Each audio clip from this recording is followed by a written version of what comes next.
Greetings, fellow armchair Imagineers. Tiki here. And Blue Dragon 5. And welcome to this show where we wax poetic about the movies that we see on a month to month basis. It's time to crack open our Movie movie Memoirs! memoirs. All right, Dragon. So I noted kind of in the video description, this is a little bit of an awkward month. September always is, where it's like we're kind of halfway between the big summer releases.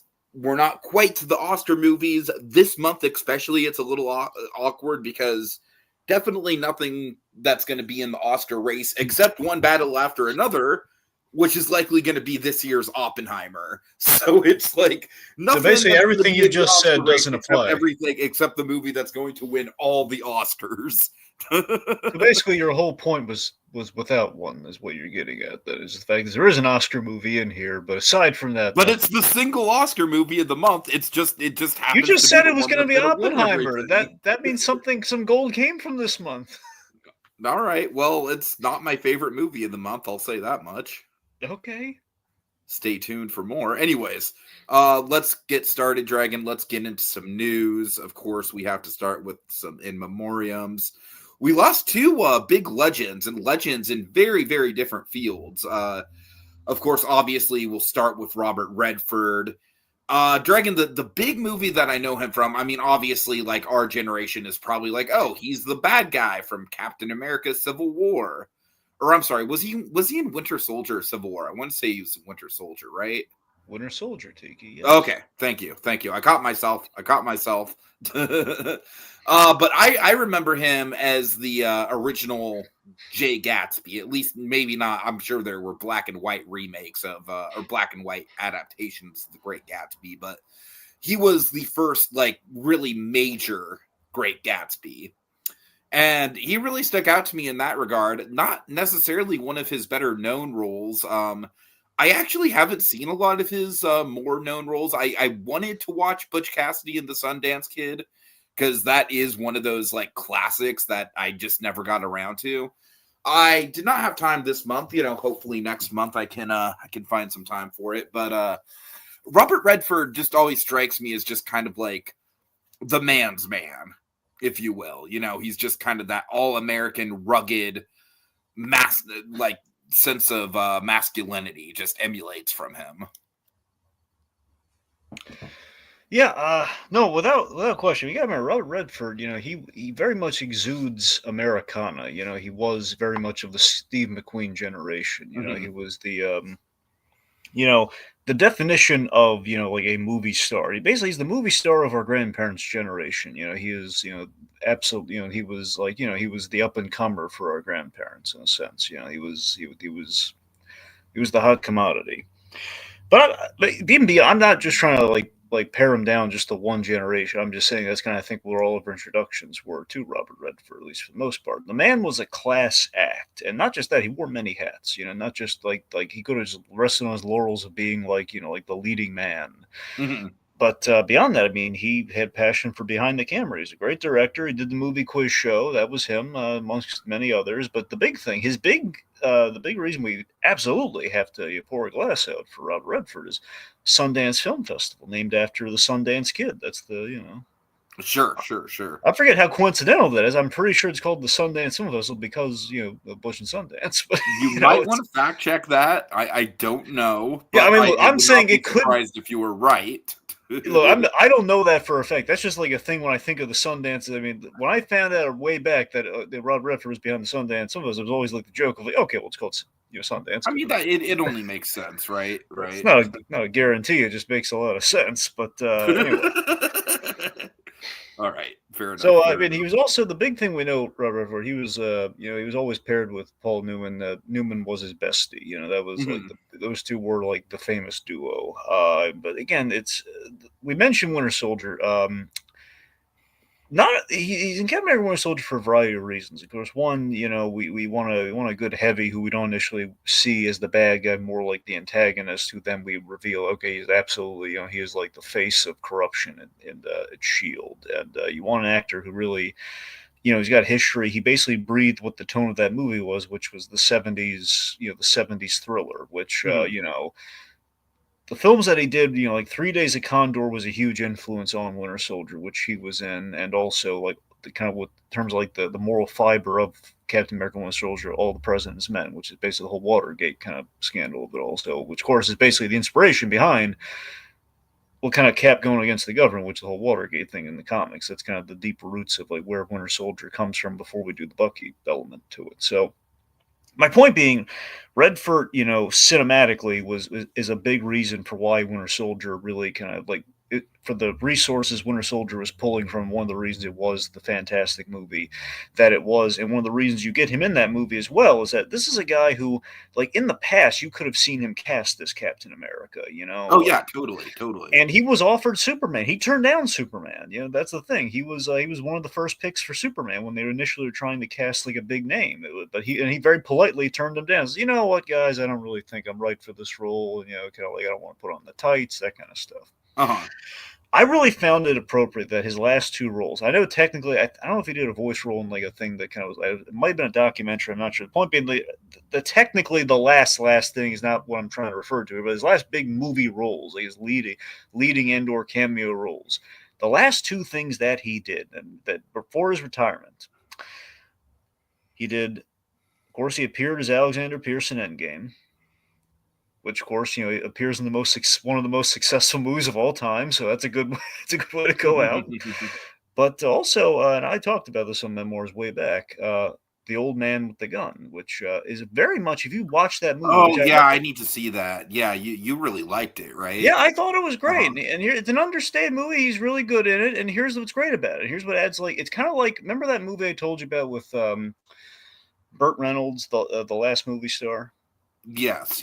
So kind of like that movie. That movie's like a tribute to Burt Reynolds, and this movie is a tribute to Robert Redford because they use like some archival footage, and they really kind of there's a moment in the movie they use archival footage in a really clever way that is very much kind of like in a reading between the lines.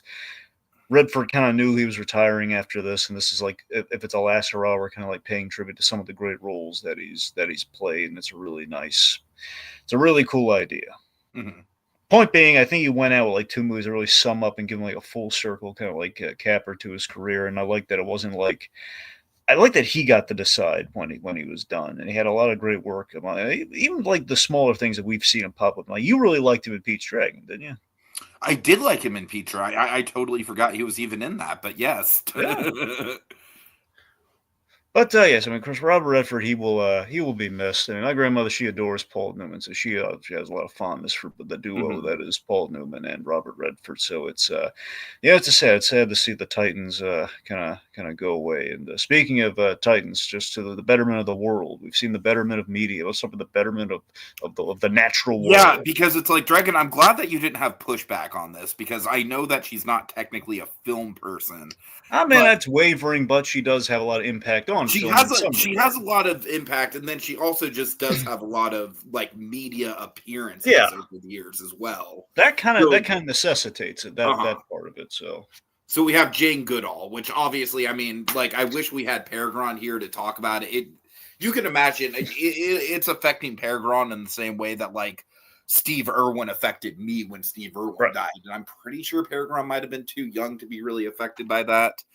But I mean, what can you really say besides the woman was just like one of the absolute legends of her field? I mean, there really has never been anyone like her, probably will never be anyone quite like her ever again, just as far as just how in-depth and like devoted to her one cause she really was. And she obviously just laid a lot of groundwork for our understanding of the animals that she worked with. Really kind of set the stage for modern day zoology as a whole in some ways. Yeah, she she adored her field. She really celebrated like giving educating others about the misnomers of of zoology and all this kind of stuff. Of course, I think primarily gorillas were very much like that was the Mhm. landmark kind of thing for him. When I think about that, there are two things I always think about with Jane Goodall. When her pass was the first thing that jumped to mind. It was actually very timely, in fact. So there are two things that I think about. So one, the fact that this was not the first thing, gentlemen. It's just kind of a thing I kind of found out. It was always really traumatizing. I remembered when they were doing Tarzan, they did contact, Jane Goodall to kind of. I mean, in some point, I mean, look, historically, I know there was a Jane before Tarzan and Jane, but it's very appropriate that Right, right. it's very, look, I'm just saying it's very serendipitous that, of course, with, like King of the Apes and, Jane Goodall and No, stuff yeah, like yeah, that. you're right. You're right. That is kind of One, funny. it's kind of karma. It's like good karma being put out in the world. That, she's very much for all time. She's kind of linked with girls in some way or another. But Sure, as far sure. as the actual Tarzan movie goes, they were doing research for like the animation for the gorillas, and Jane Goodall visited them and gave them a crash course in how it worked, and that's why the gorilla animation is so good in Tarzan. Mm. Now, here's the thing I thought of, and it's a very silly thing, mind you. Recently, just on a whim, because I think it was bringing it up or something. Like, honestly, with the Rocky and Bullwinkle thing we did, I just kind of was having a hankering for it. I rewatched the original George of the Jungle, Oh, okay. Yeah, yeah. and of course, at the end of George of the Jungle, there's this really funny line that John Cleese's brother Ape has. It's basically at the wedding of George and Ursula, and basically, Holland Taylor plays Ursula's mom, who's kind of like the not the bad guy, but kind of like very antagonistic towards George. She doesn't want just like this marriage, doesn't want to prove that she's in Africa during the wedding and everything. She's like, oh, I'm surrounded by so many apes. I feel like Jane Goodall, and then brother ape puts his hand on her shoulder and with wonderful John Cleese delivery, he's like, "Ma'am, I know Jane Goodall, and you, ma'am, are no Jane Goodall. Hell I yeah. knew Jane Goodall, and you, my Honestly, dear that might lady." have been one of my first ever exposures to John Cleese. Yeah, I think the movie that really put him on the map for me, and I correct me if I'm wrong, I I think I'm still with you though. I think that was my first choice. but you haven't seen Rat Race, have you? I've still not seen Rat Oh, Race. oh my God, we need to do something with Rat Race at some point because Rat Race, I'm sure it doesn't hold up that well. I'm sure there's elements about it that are un-PC these days. I have no doubt in my mind about that. John Cleese plays the guy like the rich tycoon who's putting the Rat Race together, and he is delightful, Dragon. So, but yeah, no, that also is that also is a really funny moment. Yeah, I guess with me, my big thing is just seeing her on The Simpsons interacting with Lisa Simpson, which I mean, just how appropriate is that? Because the woman very much is like a real life Lisa Simpson in a lot of ways. yeah, All right. So before we get into the rest of the news, we'll shout out some comments here.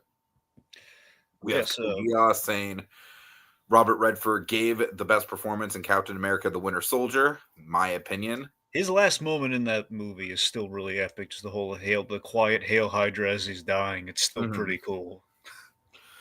We have Claude Covers, aka Claude Coringa, in the comments here. He's saying, "Good to see you, Claude, as always, of course." Saying, "Have you seen the Great Gatsby musical?" Claude, I have not. I've heard decent things about it, but I have not seen it myself. So maybe something to look out for if any local theater company does a production of it at some point. All right, and finally, Kogias is saying Rat Race is real good. Yeah, I mean, Rat Race. I think I saw it like 3 times in theaters when I was a kid. It was one of those. It was probably one of the first like PG-13 comedies where I was like, oh, this is a comedy for adults, and I really like it. Anyways, we'll not linger on the Rat Race at all. Okay, Dragon. Let's get into some more news. Yeah, more bad news, but not death bad. Right, which is how we like to structure this. We like to cheer people up progressively as we go The on. third item on our list is not necessarily a death or a firing. It's oh my god, it's literally never going to end, is it? But we'll get there when we get there. But Dragon, by all means, I'll let you take the lead on this because I'm sure you know the ins and outs of it a lot better than I do. Yes, so Greg Sipes, very talented voice actor. A lot of people know him. The big two roles being Beast Boy from Teen Titans and Teen Titans Go, as well as he was Michelangelo in the Nickelodeon the 2012 Teenage Mutant Ninja Turtles, which I always kind of call the Nickelodeon Ninja Turtles, but that one, Mhm. amongst many other roles, like Kevin Levin from Ben 10 stuff, the old from Alien Force Onward. Point being, good. Yeah. Anyway, talented voice actor.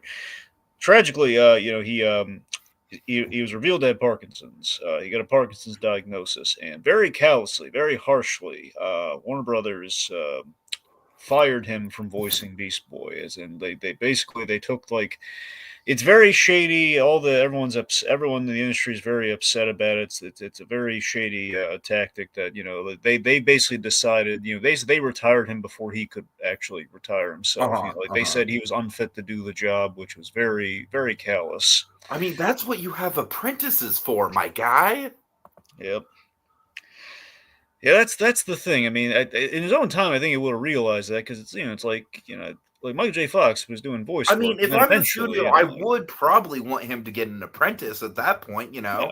just so they have someone to pass on the role to. But I mean, just straight up firing him and Yeah. not giving him the chance to train someone else. That's just disrespectful to the character, if anything else. I won't be Obviously clear. disrespectful to the man as well, of course. I've said a lot of unkind words about Teen Titans Go over the years. I want to make that. But I have come around a long time ago to just like it's doing its own thing. It's harmless.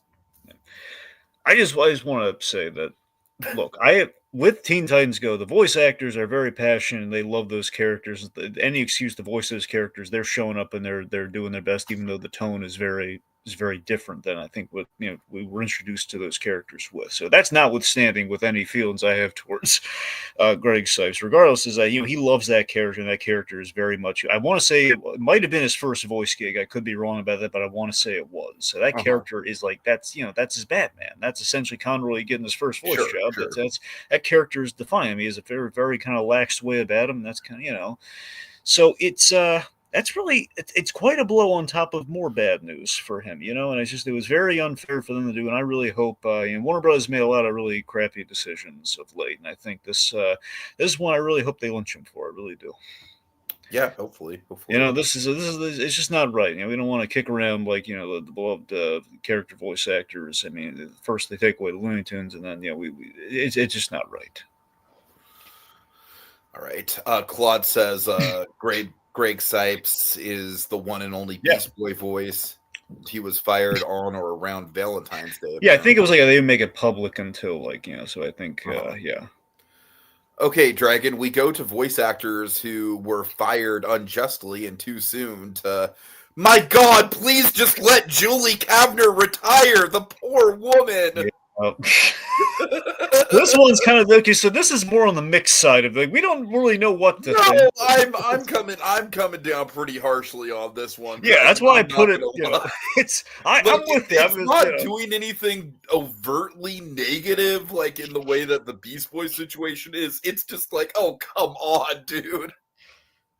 Okay, so The Simpsons is getting a movie. Again. In 2027, and they're proudly declaring it's 20 years after the first Simpsons movie.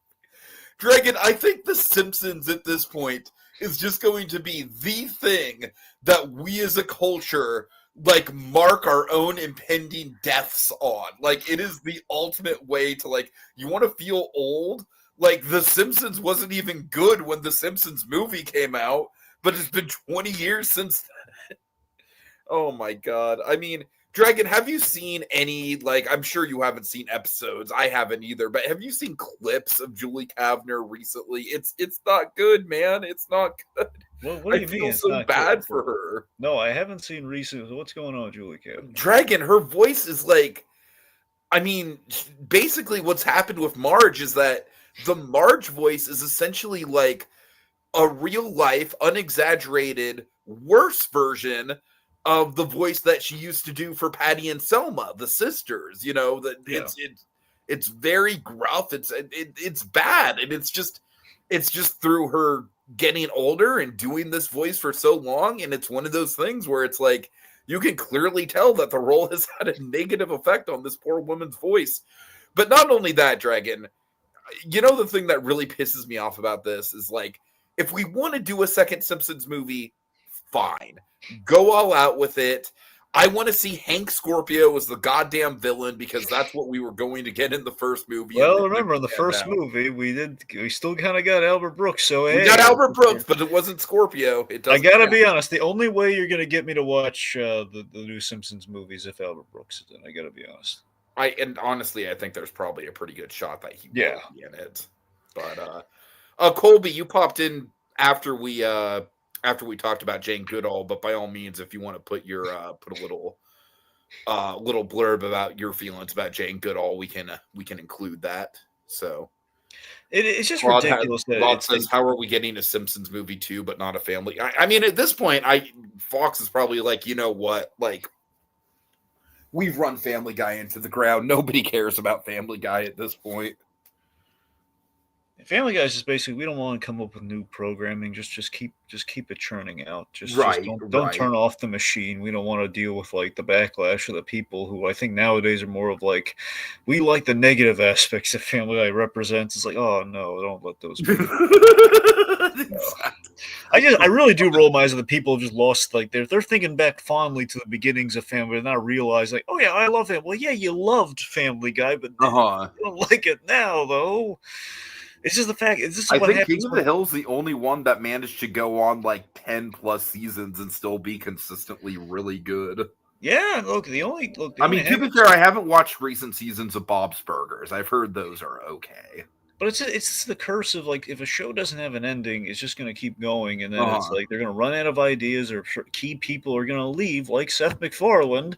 He's going to leave to do other projects, which are for the most part pretty good. Yeah. But when he does, he's thinking we're taking the talent and we're leaving, and unfortunately, it becomes copy of a copy with what we're doing, story wise and writing wise and just gag wise with Family Guy. They just become parodies of themselves. So, by all means, I think the one thing that they really could have done to make the Simpsons movie 2 actually special is just full on announce this is the end. Yeah. This is the end of Dragon. They have full on announced that there's going to be seasons after the movie. See, here's the thing. Okay, their opportunity would have been to do the SpongeBob thing right, where again, the SpongeBob movie. I mean, look, essentially has been kind of confirmed that one way or another it's been said that Steven Hilbert said this is the ending of SpongeBob and everything else has come after. Has pretty much been like, oh, that's just them running after he left. And then eventually they guilted him into coming back. And then I forget, do you remember he was involved in the sequel, like the sequel movies that, like the second one that he was? I don't think so. I could have sworn that maybe he came back. I thought maybe because I know he was involved in a season or two after that. He might have been involved in Sponge Out of Water. That's the thing. I could be wrong. I want to say. There's been so many SpongeBob movies at this point. I feel like SpongeBob. It's like, let alone the show, the SpongeBob movie franchise has diluted itself.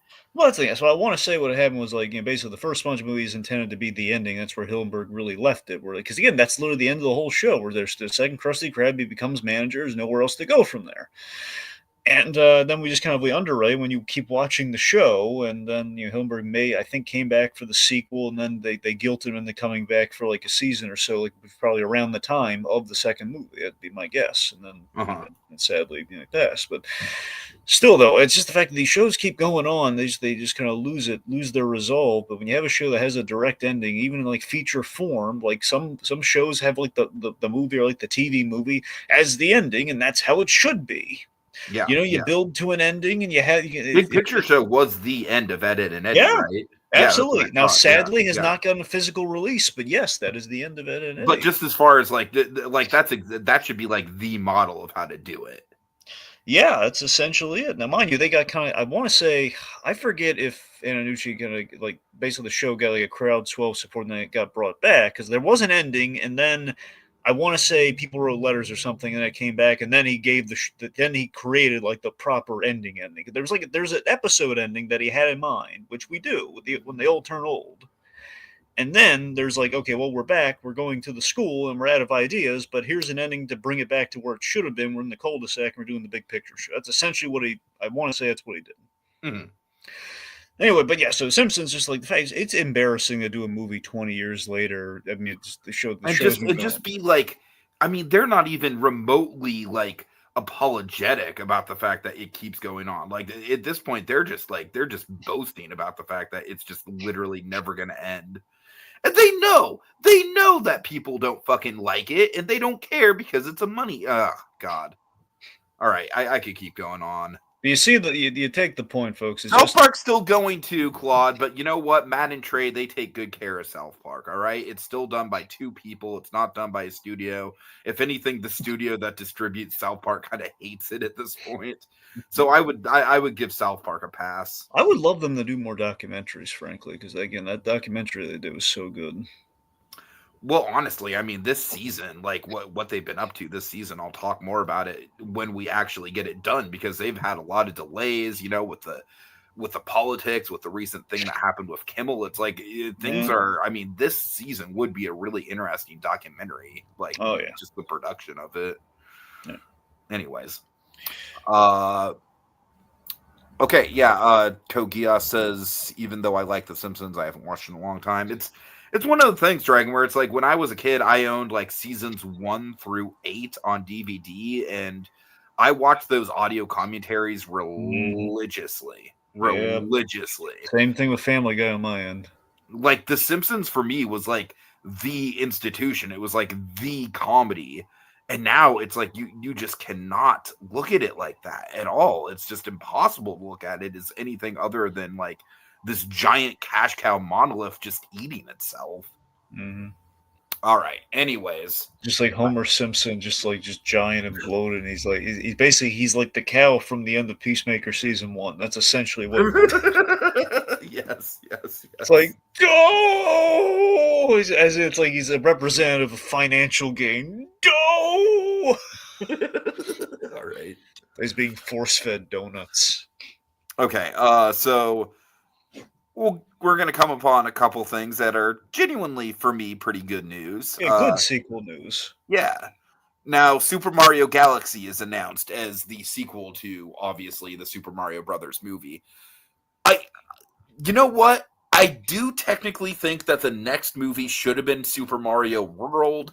Have that set on Yoshi's Island. Go all out with introducing the rest of the Mario canon. Like, you know, really play around with characters like Daisy and Wario and Waluigi.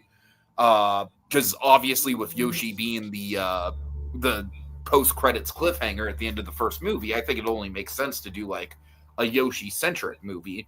That being said, Dragon, I've actually they just released Super Mario Galaxy 2 on the Switch and the Switch 2, but I only have a Switch because I can't afford $500 for a console. And Yoshi does play a pretty big role in that, so I imagine they're going to be taking a lot of inspiration more from Galaxy 2. But I'm excited about this because, and I'm just going to, you know, be the autistic Nintendo loving male in the room for a second here, so bear with me. I do think that Mario Galaxy as a story is more rich than most of the Mario stuff because you have that whole thing with Rosalina. Rosalina as a character actually has a pretty heartbreaking backstory to her if you really go through the game, and there's these storytelling sequences where she tells the story through a series of what are supposed to be picture books, and it's genuinely very sad. So I really do think they could get some emotion out of this. I think the big thing that they really need to do here is focus on the characters, because the first movie, like, the casting was on point. I even think Chris Pratt did a good job, but the characters were so surface level. So I really want them to get more in depth with the characters. I think with a character like Rosalina anchoring everything, that could make for a more compelling movie. And if anything else, I think Galaxy, just the very premise, brings about some pretty spectacular visuals that we can get. So, what do you think, Dragon, as the non-Nintendo fan in the room? Well, that's the thing. I mean, look, I really liked the the Super Mario movie. Mm-hmm. it's kind of just going into a blind. It's like, okay, look, going in with very grand expectations, knowing just like the basically the pop culture osmosis, and like having played like like on like my Game Boy Advance, like a Mario game or two, like knowing like that and a few of the Game Boy games on the Yeah. Game Boy Advance, just to be all uber specific. But the one So like you that, probably played Super Mario World on Game Boy Advance, yeah, I right? That's played the one Super. that's set on the island. Yeah, Uh-huh. that one. Like probably the original, like when you jump, like the original Mario Brothers game. It's like jumping on Right. the platforms and everything, which we kind of have the cameo. And the point being, I've I was very satisfied with what I got, like getting kind of a crash course in Mario 101 and kind of how it works with that movie. And I mean, I got what I wanted, which was I want Illumination to kind of basically hopefully represent the character accurately, or at least like to the novice like myself. And I want to invest in the characters. I feel a little something. And the opening act one of that movie, I'm invested in what the brothers are trying to do. I'm going around the city, Mario and Luigi and everything. And it's so I've said it before and I'll say it again. The most underrated scene in that whole movie is that damn dog. Yeah, That dog has such a funny animation to him. yeah. But yeah, that's that whole misadventure at the start, and then like Uh-huh. they calm down, just seeing the Mario family and everything. Like that whole thing is like that's what I wanted from And that also movie the Brooklyn applied. stuff is where we get some of the coolest Easter eggs. Like we get the you know, oh, let's see. Jumpman, we get Hmm. Jumpman. That was really cool. Just a lot of I believe the pizza parlor is modeled after Punch Out or something like that. Something with the title of the pizza parlor. So, it still feels very Nintendo, even though it's not in the Mushroom Kingdom, that first act. Yeah, so like this overall, what I was looking for with that movie is I want a reason to care about Mario, and that was delivered. Like that opening act and the big climax with them going up against Bowser with the star, all of that. That's what I was looking for, and I was very satisfied with what I got, and it gives me confidence for a sequel. I'm going in equally blind here. I have no idea remotely what Super Mario Galaxy is. I have no idea. Uh-huh.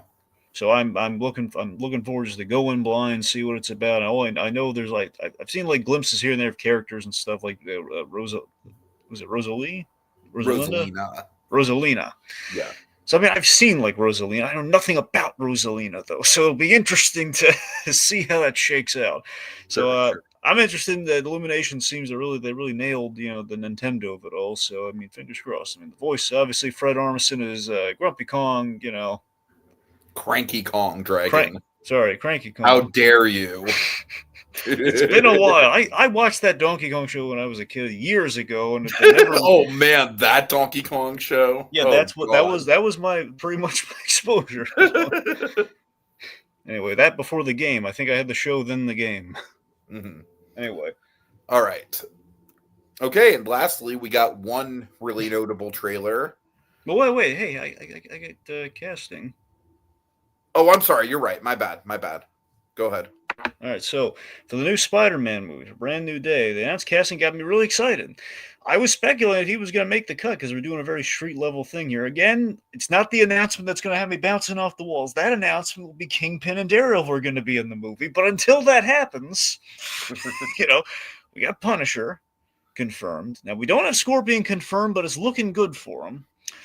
We did announce Tombstone. We're doing Tombstone, who basically in Spectacular Spider-Man was the fill-in for Kingpin. So could go either way there. Fingers crossed. We're gonna have a few characters. We're gonna have like Tombstone. We'll have. I'm hoping we're getting Tombstone, Martin Lee. Obviously, we have the Punisher who's going to be going up against these guys, and Spider-Man's going to be trying to prevent him from being all murder happy. Mhm.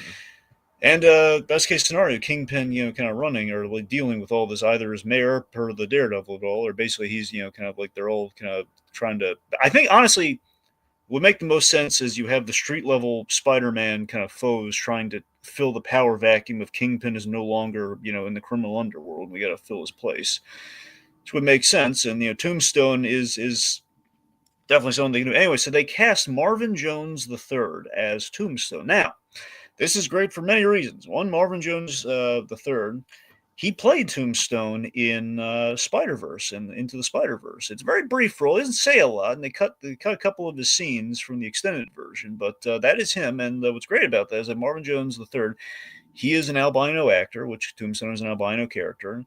Admittedly, it was kind of a twofold thing where he is the go-to when you think of Tombstone. He's a really good actor. He used to be, I think, he used to be a rapper. He used to be a musical artist of some kind, and he got into acting, and he played Tobias Whale in the Black Lightning show. And he was really good in that role. He played basically an equivalent to the Kingpin, which was like kind of a DC Kingpin-esque character. In Tobias Whale, and he was an albino character as well in that. So it does feel like we're casting the only albino actor in Hollywood who could fit like kind of these tough guys. You know what's funny about that is for me, my only real exposure to the character. I mean, obviously, like I did see him in the Spider-Verse movies, but he doesn't really have that big of a presence in the Spider-Verse movies. My big exposure to him was Friendly Neighborhood Spider-Man. Exactly. And he definitely has a much different portrayal there than it seems like they're going for, and a portrayal that I'm guessing is a lot different than the actual Tombstone in the comics. So like when I first heard the news, I'm not gonna lie, I was a little bit skeptical about it, just because I'm like, well, he's not an African American high school athlete. But you know, from what you said, it sounds like they're actually being a lot more respectful to the actual character, which is good. Yeah, and nothing against what Friendly Neighborhood did, because they're hinting at like he had like the white kind of like chemical thing on his hands, so eventually he probably would be. And that's kind of in the comics. That's how it went. He was a black character, then has like a chemical accent or something, which then sure. He basically, the cool thing about Tombstone, he's just gonna make him interesting. Here's why he's perfect to deal with the Punisher. It's not official. The word on the street is that Punisher is gonna have an axe to grind with Tombstone. You're wondering, well, if Punisher has an axe to grind, that person's dead. Well, here's the thing. Tombstone's kind of like Luke Cage. He's essentially bulletproof. He's very indestructible. Mm-hmm. So that's the neat thing of Tombstone. He's basically a guy who could, if he puts his mind to it, like we've seen Spectacular Spider-Man, he could be kind of a Kingpin-esque figure who would absolutely go after the power vacuum, which we saw from the Neighborhood Spider-Man. That guy had the aptitude for leadership, so that's kind of the path that he's going. He's basically like a Tombstone in the early years before he ends up being the big smart crime boss that he could be. Or he could be a bruiser, which often he kind of is, which is definitely, Marvin Jones III after Black Lightning, he could absolutely play. But it's really good casting. I'm still holding out hopes that maybe we can get Kingpin in there somewhere, but worst case, if we don't, I mean, we're populating with their other crime boss related Spider-Man foes. Best case scenario, we're getting Martin Lee and Tombstone. And the reason I emphasize Martin Lee, because the brand new day of it all, is that in the Spider-Man game, Tombstone is in that game, and that version of Tombstone looks identical to Marvin Jones III. It makes me hopeful that, well, if we're doing that, maybe we actually are getting Martin Lee. Sure. Anyway, point being, Tombstone's cool. That's all. That's a way to sum it up. Okay. All right, so yeah, trailers. Mando and Grogu. Dragon at this point, it's just too little too late, my guy. I mean, Star Wars is just like I've heard good things about Andor, but even with Andor, I'm just like, I'm not compelled to finish it just because it's not for the lack of interest in the show, more so that it's for a lack of interest in the actual in the actual IP itself. I just think the IP itself is just like fallen down such a garbage rabbit hole. And in no small part, as you know, Dragon, I hated Mandalorian season 3. I genuinely think it's one of the worst seasons of TV I have ever watched. And so does this trailer have a couple cool moments? I guess. Like, I think the one thing that's probably going to make me see the movie in theaters is probably going to be Jeremy Allen White as Rodu the Hutt. Like, I am very intrigued to see how that goes down. I do love my Hutts in Star Wars media. But, and the shot of the AT-AT getting taken down is cool, but it's kind of like very member berries at the same time. This just looks like a couple episodes of The Mandalorian, Dragon. This looks very TV movie, and it's baffling to me that they did decide to, if this wasn't the first movie that we've gotten from Star Wars in over 5 years, it's like, fine, just do whatever you want. That's fine. But it is the first movie that we've gotten. And because of that, I just think it's like, just kind of wildly inappropriate that, like, we're resting all our laurels on something that is just frankly an IP that's already been diluted. So I just don't know, man. I just don't know. I have next to no actual anticipation for this, unfortunately. So I had kind of the opposite Did you experience really? with the trailer. Okay. I mean, fair. Look, one, I think it's I don't know, I think it's a well constructed trailer. I thought it was really really neat, but it just I got watching that trailer, man, is reminding me why I love Mando. It's reminding me like especially the early years of Mando. It just felt like it's. I mean, one just that Goris, the Ludwig Göransson score, just playing in this really triumphant, bombastic kind of way. Just overall, I mean, with that music and just what we saw in the trailer, it just feels like it's Mando with the feature budget scale kind of added to it, which we're not using crazily, but we're using just to like let's scale up a little bit, like what we saw. The big thing with Mando season one was like we integrated like big iconography like over time, and then we kind of ended big on like we had like the one TIE fighter at the end of Mando season one, and like we had like the ATS, the ATS, the ATS. That's what I'm saying. We had like these iconic elements, but they were used in a very budgetary way, and it feels like we're kind of doing that with like a set piece with like the Imperial Walkers, which feels kind of neat, and it feels like kind of an upscale, like a budget, like kind of like an up budget version of that. I don't know. It still looks, it looks a lot of practicality in there. It looks like an adventure. I mean, we have like Man and Grogu getting in on the action. There's something really just kind of, I don't know. The hallmarks of Mando are there. We're not saddled down with like, okay, we have to, we have to incorporate the lore of Star Wars per se, like we had with the Dark Saber. In hindsight, you look at Mando season three, the Dark Saber, while a really cool idea, and I still like Mando season three, but I do admit there are nowhere near as strong as the first two, because two basically has an ending to the whole story, which very much hurts, like going back to the well after that. Uh-huh. But so again, the Jack Black episode. I'm not just trying to throw Jack Black under the bus there. He's just like, hey, Jack Black, you want me in stars? Do I? That's not his fault. Like Right. him and Lizzo just felt very much like, hey, let's just throw some cool guest stars in there. But just that episode was very much that was the beginning of like the end of like the love affair thing a lot of people like my associate here had with Mando. Maybe not the beginning, but it was like a signifier for the end. Uh-huh. But I don't know. It just feels like I don't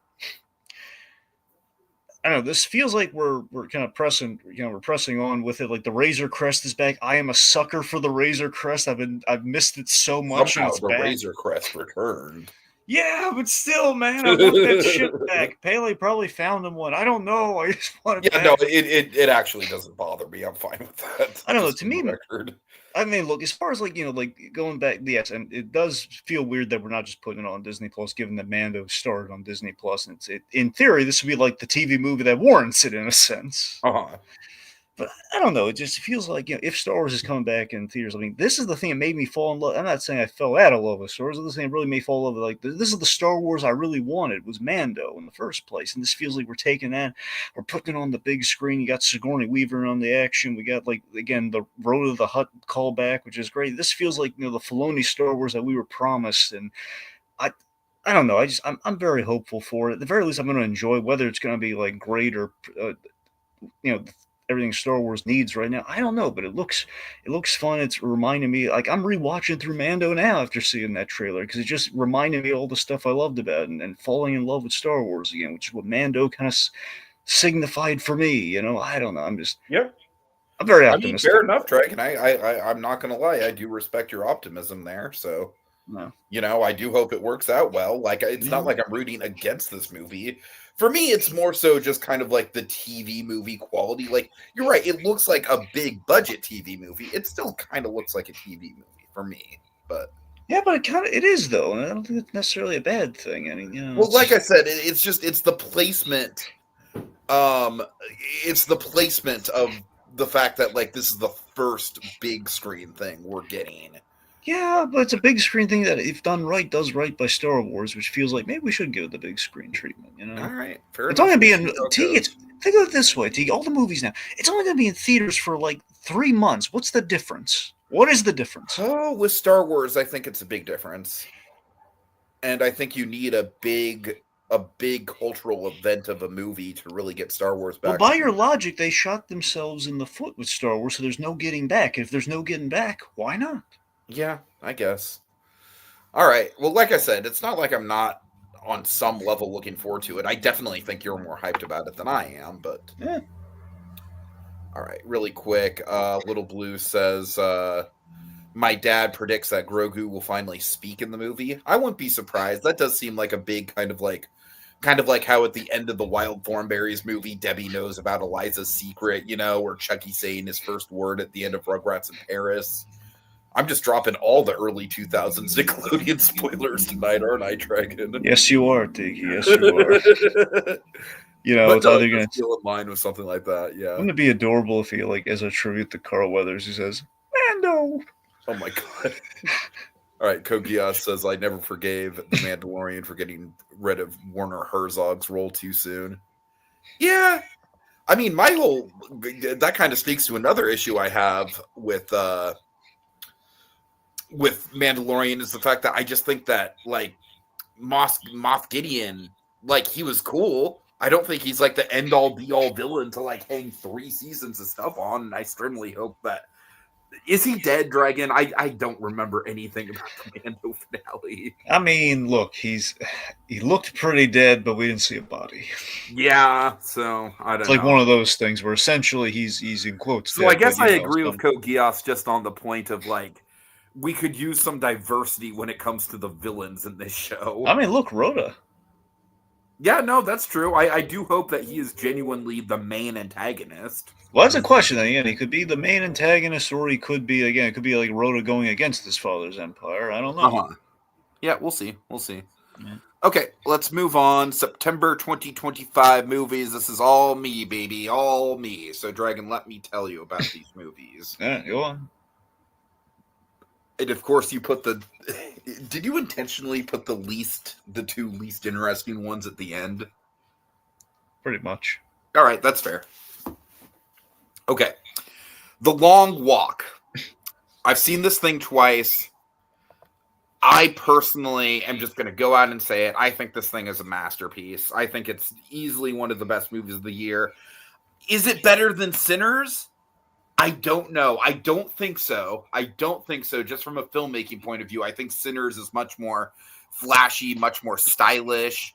I do think this has a couple script issues, but just from a performance point of view, from the point of view of just having a really, really gripping premise that the movie just sticks to hard. I mean, the thing about this movie, Dragon, is that it really gets you into the headspace of these characters. And, just to give a quick recap, it's about there's in this version of the story, in the book, there's 100 kids, but in this version, there's 50 boys, and they're all like roughly high school to early college age, and they're recruited one from each state, so 50 of them, and they go, and basically it's like they have to walk and walk and walk, and if they walk below 3 miles an hour at any given point, they dead. And it really gets you into the headspace of what it would be like to actually do it. And the thing that I found really moving about this movie, and a really, really striking adaptation change from the book, which I did go ahead and read because, frankly, this whole story has been like a hyperfixation of mine all month, is in the book, it's much more played as like a Lord of the Flies style situation where they're just turning on each other, and as the walk goes on, they just become less and less human. In the movie, it's actually kind of the opposite. In the movie, it becomes much more Stand By Me, and it's all about how these people do bond together, and even the ones who are shitty and bullies have redemptive moments. And there's something so powerful in that, Dragon. And I do think that it might be a little controversial for people who have read the books.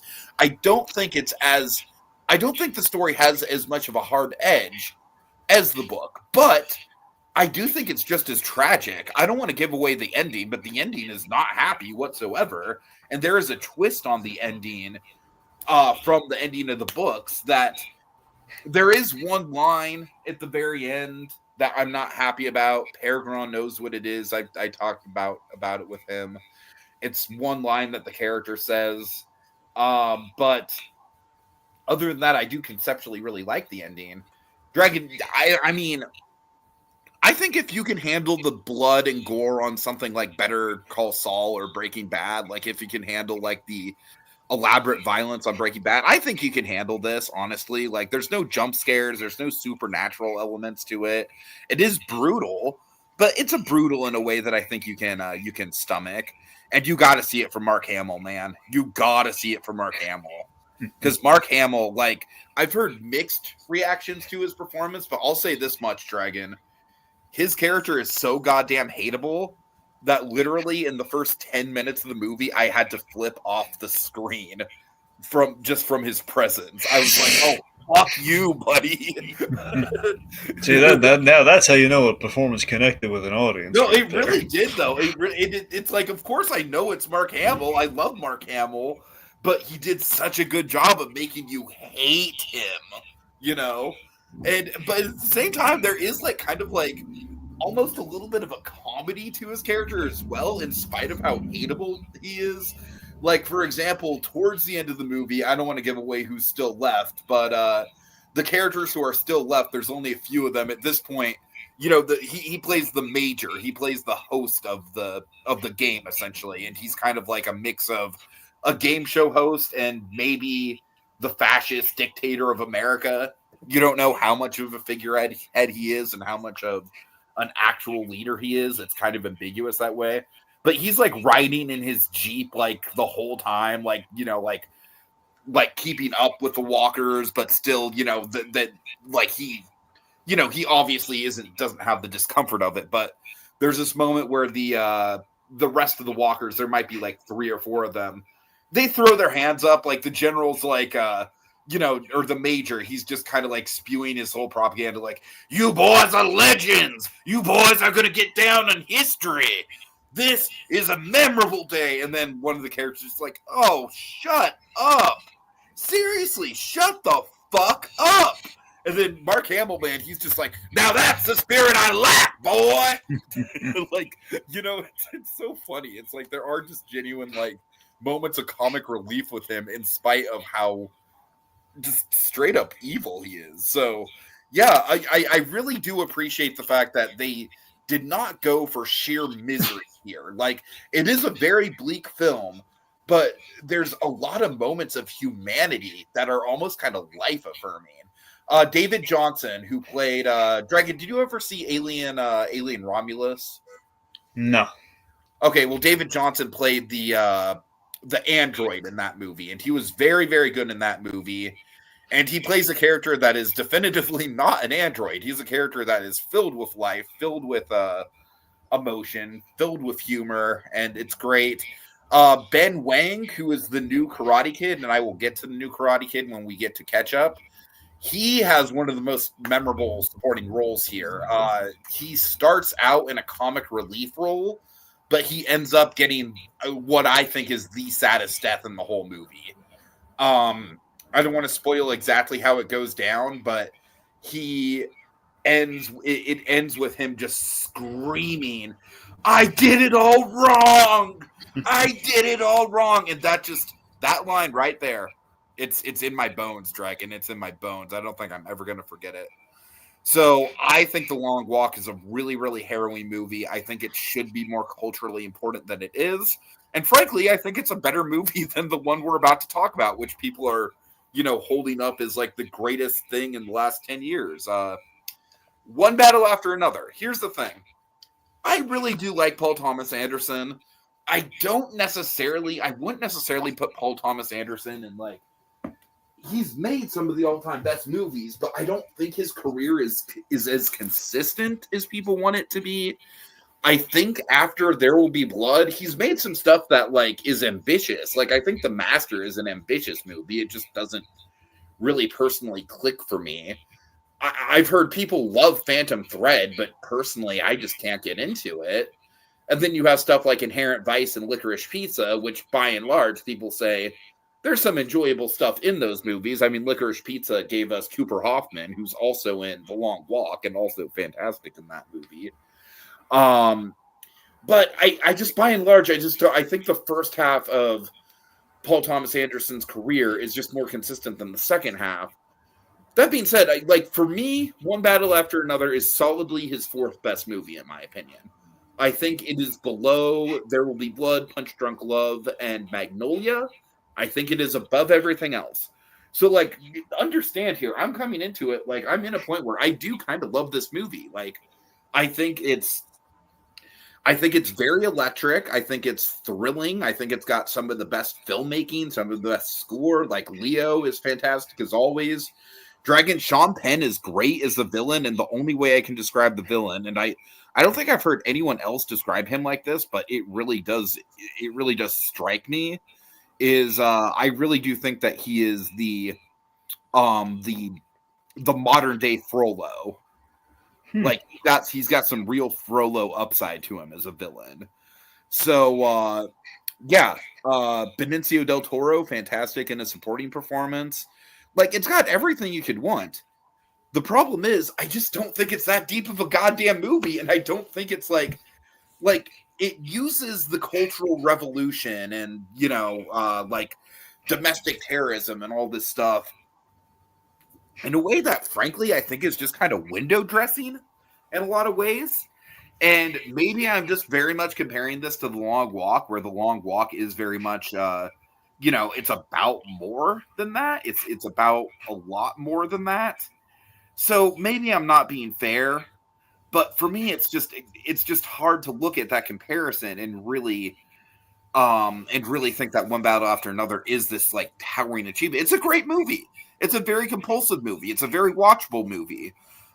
There's a car chase at the end that has genuinely some of the all-time best cinematography I've ever seen associated with a car chase. I will give it that. I will give it all of that.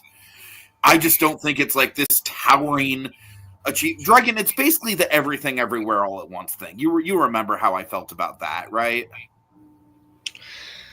Well, yeah, it was a little too jam packed. Yeah. It's one of those things where it's just like because of the insane amount of hype that I have seen for this movie, it just unfortunately kind of like dilutes the movie a little bit for me. It's still a great movie, but for me, I can't get into it as much just specifically because of just people putting on such a pedestal.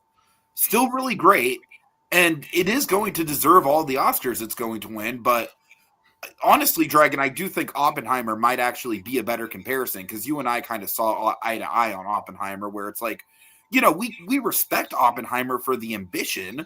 We just don't think Oppenheimer is all that compelling and watchable as an actual movie. Am I right about that? I mean, more or less. I mean, it's pretty close. Yeah. Yeah. So I don't know. I just think it's just one of those things where, yes, it is a very good movie, but it's just not quite at the standard that I wanted it to be at, in spite of the fact that it's literally like the fourth best movie from a filmmaker that, by all intents and purposes, people are calling one of the best to ever do it. So I don't know. It's a weird movie in that regard. I don't really know how to talk about this movie, frankly. All right, but let's see. Going into the comments here. Little Blue says Sinners is one of my top favorites of 2025, right next to Superman. Yeah, I mean, I probably would have The Long Walk over Superman. I don't think I'd have it over Sinners. Let's see. Kogia says I haven't seen Senior Sinners. I'm still waiting for Michael B. Jordan and Michael Jordan to be filmed together. Yeah, well, keep waiting.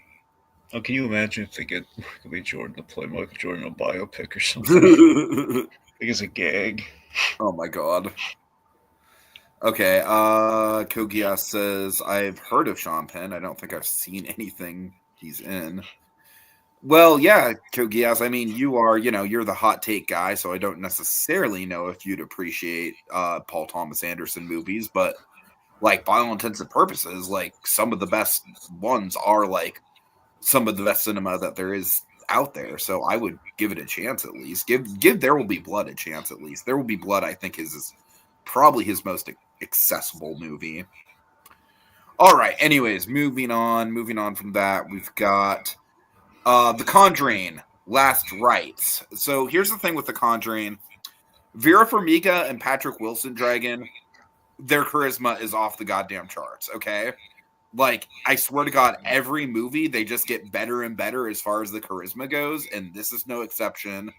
I really do think that literally the whole movie is kind of like built around the family dynamic.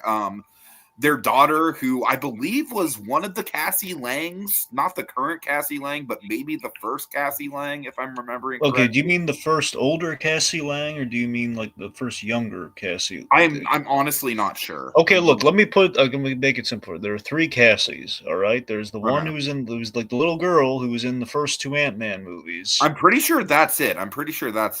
Okay, there you go Yeah. then. But she's grown now. I'm not Yeah. even sure if it's the same actress. I'm pretty sure it's the same actress. Right. And so the whole dynamic with her is that she's got this fiance, and well, Ed Warren is not happy about it, and Ed Warren is going to play, a protective dad. And I got to say, Patrick Wilson's charisma, Dragon, that's a stock plot, but he plays it so well, and it's very enjoyable. Unfortunately, where this movie kind of falls apart is the actual supernatural stuff, because legitimately the best parts of this movie is just the Warren family drama. The supernatural stuff is just not scary. I mean, there's a couple set pieces that are okay. I think the opening set piece where a younger Lorraine Warren, not played by Vera Farmiga, which is good because I don't want to see Vera Farmiga do the the whole CGI de-aging thing. I thought it was good that they got a new actress. She's basically delivering her daughter, and she's seeing this demon like in the corner of the hospital as it's happening. It's played pretty intensely. There's some decent buildup, but the family who's being affected, and the big thing with these Conjuring movies is that all the families are like, for some reason, I don't really remember The Conjuring 3, because I will say right now, this is a better movie than The Conjuring 3. But Conjuring 1 and 2, their whole thing was, it was big families, primarily with like a lot of daughters in the family. Same thing here. In The Conjuring 1 and 2, you genuinely get to know a lot of those characters, and there's some really great moments with the Warrens bonding with them. Here, once the Warrens show up, it's like those characters just are background. Like they might as well be extras. So overall, I do think this movie might be like, if you are to check out one Conjuring movie, just purely based off the actual strength of Patrick Wilson and Vera Farmiga as performers, I'm not gonna lie, this honestly might be the one. But it's just not gonna hit you with the actual with the actual thrills that Conjuring movies usually have. So that's kind of where I'm standing on it. Easily better than Conjuring 3, not nearly as good as Conjuring 1 or 2. Sits purely in the middle as far as my rankings for that series go. Alrighty. Twinless. So Dragon, I went into this movie pretty much completely blind. I only knew the premise was that it was about two people who meet each other in a support group that's based around twins who have lost one of the siblings, right? So like surviving twins. Okay. And this is a Liar Revealed movie. And you might think of this as a spoiler, but I will say the movie does reveal this very early on. It reveals it within the first 10 minutes. So it's Dylan O'Brien plays one of the twins, and then it's James Sweeney, who also wrote and directed this movie. He's a very up and coming writer director. I think he has one other thing to his credit that he also starred in. James Sweeney plays the character that is lying about having a twin.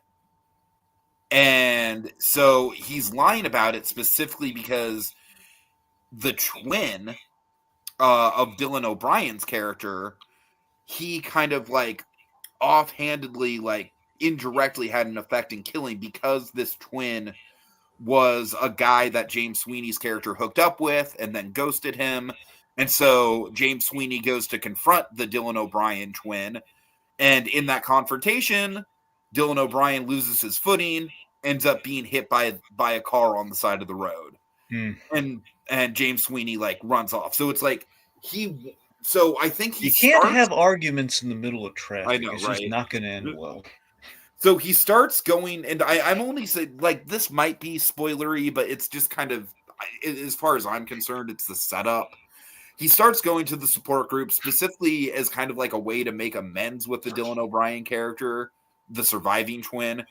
But the thing is, this character has an obsession with twins. Like he's obsessed with Mary-Kate and Ashley movies. He always wanted a twin, and he does grow this very deep attachment to the surviving twin.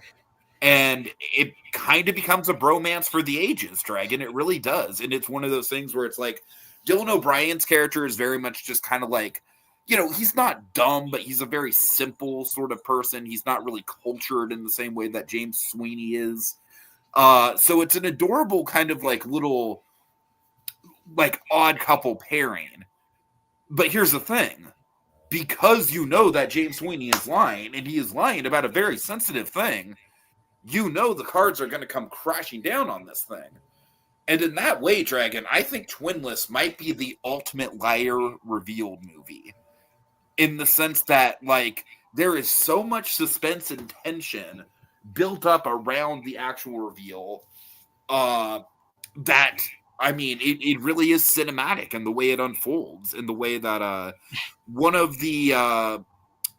James Sweeney's coworkers ends up dating Dylan O'Brien, and that is a whole wrinkle in it because she starts to put the pieces together as far as like, wait a minute, this, like, you never told me you had a twin who died, like, and so it's like there's this whole thing where he's just having to navigate this lie, and obviously it does get revealed, but the reveal isn't like the end all be all of the whole movie. There's still like a whole other act pretty much after the reveal. I love this thing, man. I genuinely loved it. Maybe not as much as The Long Walk, as far as like I would probably put The Long Walk over this as my favorite of the month. But honestly, this still might be above One Battle After Another, just because it just surprised me so much. Yeah, like I said, it is a liar revealed story, but it's about the best damn liar revealed story I've ever seen. So, all right. High recommend if you can actually get your hands on it at some point. Okay. Him. I don't have much to say about him, Dragon. They had one job. If this movie would have just been football but Whiplash, that's all they had to do. That is all they had to do. They had all the makings to do that, and they didn't. Instead, they went with some silly occult bullshit.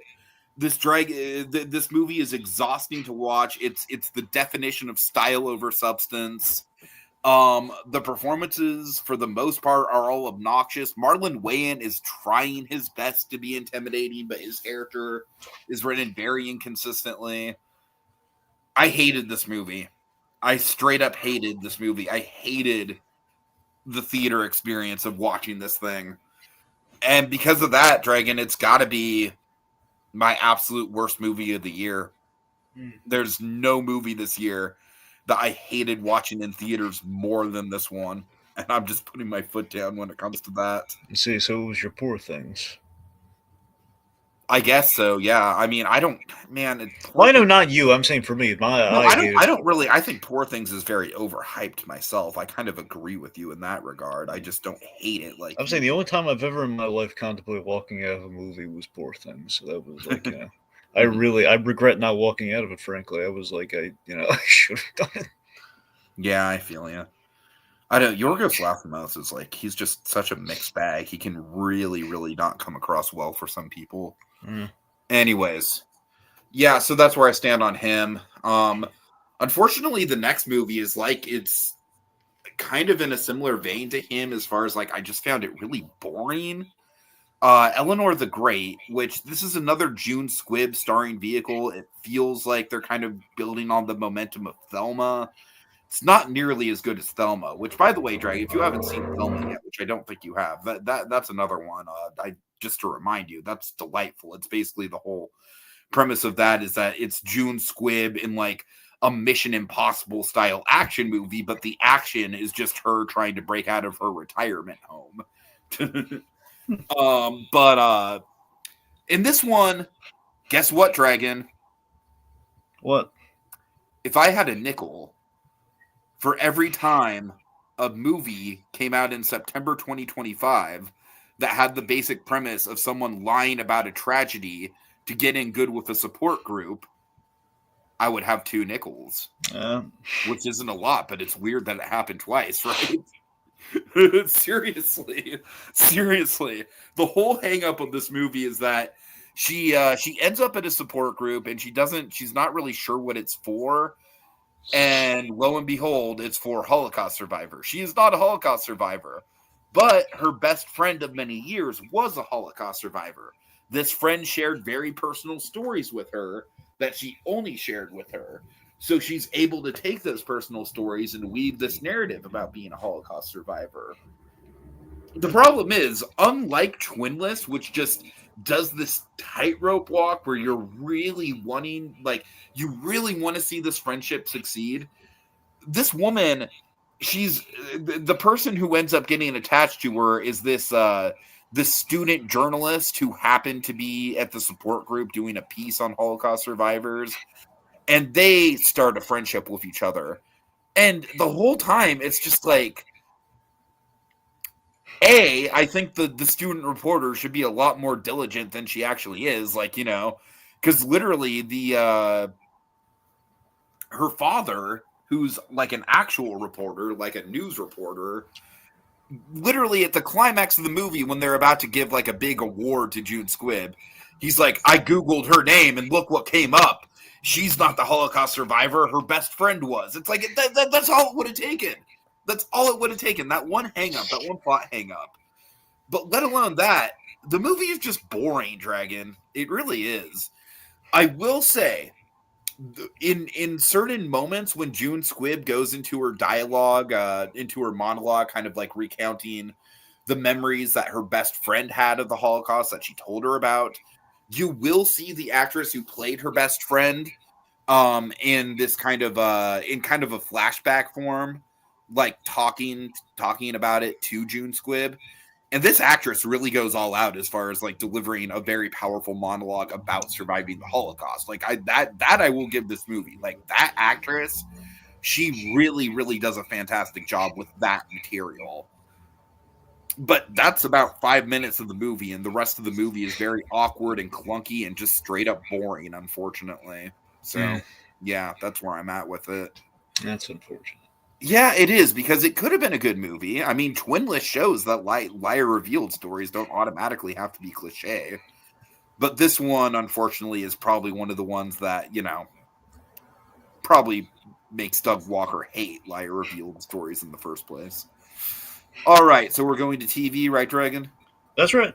Okay. I mean, you didn't have any other movies, did you? No. Then yeah, we're going to TV. All right, so tell me about Dexter Resurrection. I know you've made the pitch before off air, so, give me your elevator pitch this time. All right, look, so I make no bones about Dexter. Oh, and by the way, it's still not available for me. Wait, really? I think the reason is because I got that Paramount Plus subscription through Amazon Prime. I think that's the one thing that's screwing me over. God, I don't. So I could have sworn like they took the lock off. Now the whole season's out. I don't know what I can literally look right now. But you're not going to find it right now. But I'm just saying, because that'd be too perfect. Of like, huzzah, it's there. It's not going to be there. I don't know. We'll see. Okay. Anyway, the point being, so look, I make no bones about it. Dexter constantly loses credibility with returns to the well. It's been happening now since I felt New Blood was a very solid attempt at a new ending, given the infamy of the original ending of the Dexter series with change. The problem with New Blood is that they just kind of like shat the bed right at the end. Right. So, the big thing with New Blood 2 was also they kind of stumbled in the side plots. Basically, the curse of Dexter, and this is a thing that, here's the thing, ever since the first Dexter season, way back when, the curse of Dexter is that he is the most interesting character of his own show. Therefore, all the side plots will always kind of suffer in some way, shape, or form. We're going to add side plots that we don't really need. That is basically killing time so he doesn't kill the bad guy by episode 3. Uh-huh.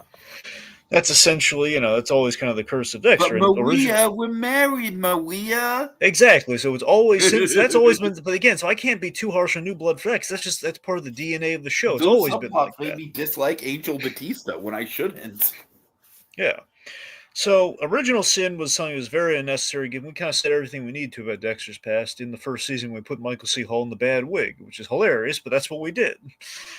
But it was like the big takeaway of the original series was the Bridge to Resurrection, which was like the big gamble of like, okay, yes, Resurrection cheapens the death of Dexter tremendously, majorly. That's the big hanging chad of like The death of Resurrection. Dexter Yes, was it. already cheap, though. That's But the I fun. mean, but no, I mean like New Blood though. New Blood was like an actual like, okay, here's an end No, of the no, no. I characters. know what you're talking about. I'm saying the death of Dexter in New Blood was cheap. Right. So we've cheapened the death, but it feels like they saw the flaws with that just in New Blood in general, and it really feels like they course corrected and they really fixed a lot of issues that they've been kind of having with Dexter, and that it's Dexter in a new location. It's he's in New York. It's very different than Miami. It's very different from the isolated kind of icy tundra of like Iron Lake.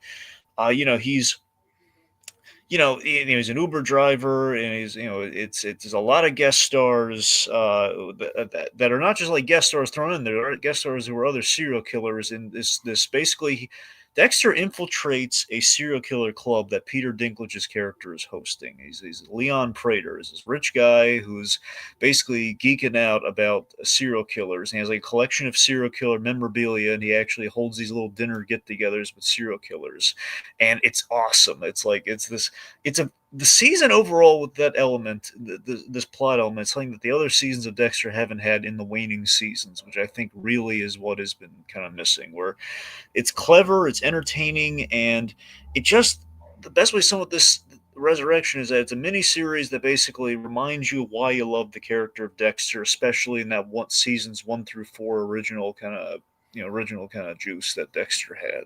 Mhm. We pay off the Batista cameo that we had in New Blood. So Batista's actually a character who has like he's actually an antagonistic force this season. There's a lot of Batista, and we do some really good stuff there. It's he's back and he's looking into Dexter, and he's on the scent. The father son stuff, which was kind of really touch and go in New Blood, we actually did really good stuff with it here with him and Harrison. It's a lot stronger than it was in New Blood. I had now look again per the traditions of Dexter. I can't say it's without its faults. The fault I had here, it's minimal though. The fault that I had is that I did not care a lick about the new female detective character. That is also like, okay, we had to put somebody in the crosshairs of Dexter that is not Batista, because Batista's going to be the big one that's going to be kind of encroaching, but he's going to be trying to convince this other detective that something's going on. And then of course Dexter having the best luck in the universe. It's like, well, something's going to kind of throw him off that. Someone's going to throw him off that scent. And point being, Detective Wallace was, I feel she was like a gimmick. Her whole thing is like she had headphones and like she listened to to a song while she was at the crime scenes, like visualizing, like she was like Diet Coke William Peterson and Manhunter, like Diet Coke Will Graham, and no one cares about that. Uh-huh. So that's the hang up I have about it, but that's just per the whole like side plot thing of like, okay, there's a detective character looking into a something that happens in the season I don't want to give away.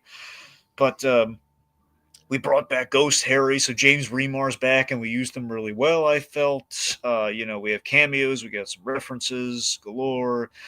We have like Dexter has like this really nice neighbor character named Blessing, who is basically this. He's an Uber driver that shows him the ropes, and like he has like a spare room in his house that he lets him stay at, and it's like he's very pleasant.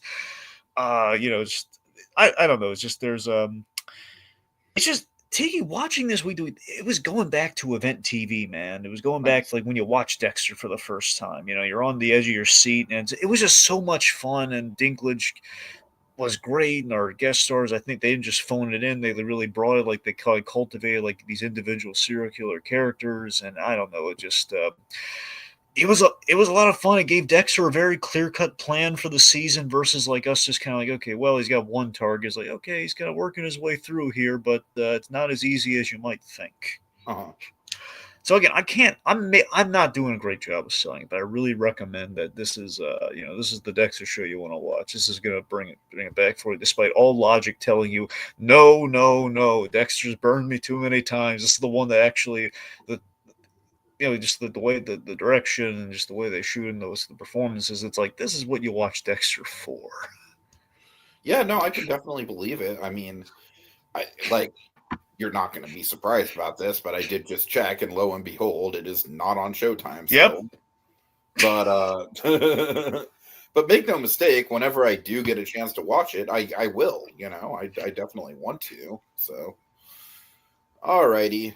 Okay, next up for me, aka Charlie Sheen. Did you see this? Oh yeah, we all saw this. Yeah. Okay, yeah. I'm not gonna lie, Dragon. I put this on just to have something on my TV because I was really slacking with the TV stuff this month, and I ended up being really surprised by how captivating it was. Right. Uh-huh. Yeah, I think it was very, very good. I just love how how unflapping kind of a flappable like a look through Charlie Sheen's life this was. Like he's a guy who's like sitting down. He's like he has no holds, no secrets. Like all the skeleton's gone. He's kind of like well, it makes Well, I sense. mean, Like, by what does he all have to intents and lose? purposes, it does kind of feel like the Charlie Sheen equivalent to the Pee Wee Herman documentary. I mean, pretty much. It's a lot more raunchy, but yeah. And maybe not quite as like profound as that one. Yeah. But still, I mean, I really like how they set everything up. I think John Cryer having the first interview where it's like, you want to know what working with Charlie Sheen is like? When I first started, I had hair. Like, that's such a good way to like introduce everything. Let me tell you something real quick about John Cryer, okay? Uh-huh. John Cryer's amazing. I mean, I read his book. He's got a really good book about everything he's gone through. He's a really cool guy from what I've just kind of seen about him, like doing interviews and like writing his memoirs and stuff. And just he is I still adore. I mean, look, I want to be clear. Nicholas Hoult, obviously, right now, kind of in live action, at least he's kind of the end all be all Lex for the time being. He and Rosenbaum, very much, they're the top tier. But I tell you, man, on TV. John Cryer had a really good in like the waning seasons of Supergirl. He was the best part, and it was so cool. They took like the goofy nephew character from Superman 4, and they made him like a really good Lex, and that was him. Right. Yeah. But yeah, so you're right though. It's a perfect note to start off, and I was really impressive that we have John Cryer, who's agreeable, so I buy that he would say yes. But we also have Chuck Lorre, even just kind of like weighing a little bit. That was amazing to me. Sure. But yeah, so it's in two parts, and it feels warranted. It feels like there's a big story here, and we have kind of like the rise and just the beginnings of the problems, and then, of course, just all utter insanity in the second part. I love we even got his drug dealer. I know, right? That was crazy. It's great, and it was how heartwarming was it? Just the idea that this guy, he's he weaned him off. Even the drug dealer's like, oh man, he's going too far. I gotta wean him off the stuff. I gotta wean him off. Drug dealers get a bad rap in media. All right, I'll just say that much. I don't think I've ever encountered like, and keep in mind, my drug dealers were basically just like pot dealers. So No, but I'm not. I'm talking about like heavy duty drug dealers though. They don't have to care. Which this guy definitely was, and he still did that. Yeah. So. Yeah, but you're right. Yeah, the other drug dealers get a bad rep. I'm saying this is like these are guys dealing really harsh stuff that could could actually kill a person. All right, so we both agree that was definitely a big standout of the month. Absolutely. Okay. I have one gripe though. One. Go for it. We did not address anger management at all, and I have no idea why. Yeah, that's true. I mean, honestly, it might be like a studio thing. I don't know. Anyway. Okay. So let's see. So next up we have Long Story Short. So this one you should sell me on because I've heard good things about it. Okay, this is a very Tiki, you have to watch this one because I know you love BoJack Horseman. So the creator of BoJack Horseman, Raphael Bob Waksberg. This is now look, I can't say what Tom. All I know is a lot of stuff that like from his real life made it in there. I don't know if this is like personally a passion project for him. That's just him being really in tune with like stuff, maybe unconsciously. I have to imagine this. The way this feels absolutely like a guy kind of putting his life growing up kind of on the screen here. It's the best way I could sell this on you, Tiki, is use an old adage that we like using elsewhere. So, Tiki, this show feels like the Breaking Bad to Better Call Saul equivalent, in which Breaking Bad, BoJack Horseman. Oh.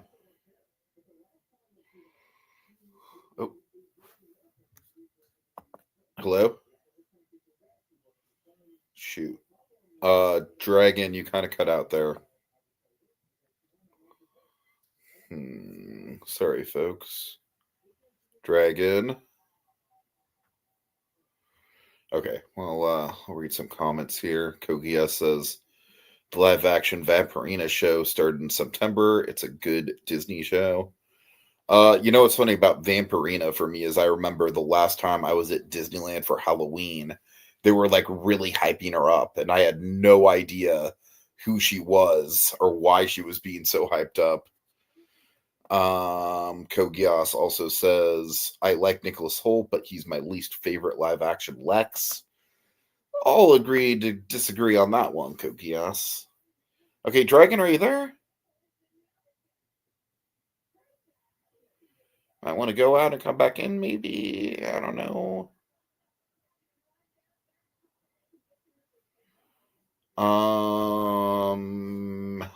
Huh. Yeah, this is not great.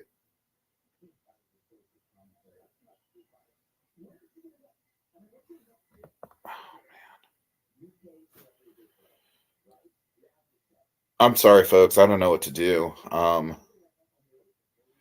Anyone got any questions for me? I'll take some audience questions. I guess I will say this as someone good. He's gone. He will hopefully be back. Is that your TV? No, it's my dad's TV, Eli, unfortunately. So Epic Universe. Let's talk Epic Universe because this is a fucking movie podcast, but why not? Because I do want to just shout from the rooftops how happy I am. Now, make no mistake, the incident that did happen on Stardust Racers a few weeks ago, where the man lost his life, it's a terrible thing that happened. That being said, the dude had pre-existing physical health conditions, and he wrote it 6 times in a row. So it's kind of like terrible accident. He kind of knew what he was getting into, though. And I was getting very worried because I go to Epic Universe on December 2nd and December 7th. I was getting very worried that with this investigation and with all these ambulance chasers kind of coming out of the woodwork, that the coaster would not be open in time for my trip. But guess what? Universal just came out and said that it's reopening tomorrow. So I'm a happy Tiki. Anyways. Okay, Dragon, you there? Yo, can you hear me? Are you happy for me? Happy about death? No, happy that I get to ride the most anticipated ride at Epic Universe from my perspective. Sure. All right. Okay, so anyways, go on, Dragon. Come on. Okay, like I was saying, so basically it's like the Breaking Bad to Better Call Saul equivalent here, where the BoJack Horseman was kind of like Breaking Bad in that as it went on, it got progressively better and better as they kind of crafted like this is how we do our stories, this is how we kind of like we refine our craft, and we learn new things, we're kind of figuring it out as we go, right? Mm-hmm. Long story short is the Better Call Saul in terms of that's where we're starting in terms of the caliber of storytelling we're applying here. So it's very much like that. Like we ironed out the tricks they learned on BoJack. We don't have like the cotton candy puke moment like we had at the beginning of BoJack Horseman. No, we don't. He knows exactly. He's learned. He's learned. He's gone along. He's like, okay, look, I know how to really tell this story as well as I can. It's basically it's personal. Presumably, it's a personal story form, where basically it's about a Jewish family through the decades, and there's a framing device with every episode. Very economic run times. It's a very easy binge. Essentially, every episode, the way it works is you have 2 time periods. You have the opening scene, which is like basically it's like a cold open, which is like in a different decade, and then the main story, basically in parallel to something, relates to something you saw as like a punchline or a setup in that opening, is basically what the crux of the episode is in a different decade, different nice time periods. There's time jumps galore, Tiki. This is made for you. It does sound pretty, yeah. So you have basically freak me. So it's a Jewish family. All the fantastic cast on this, by the way. So Ben Feldman, who is from Mad Men, he plays Avi. You got Abby Jacobson.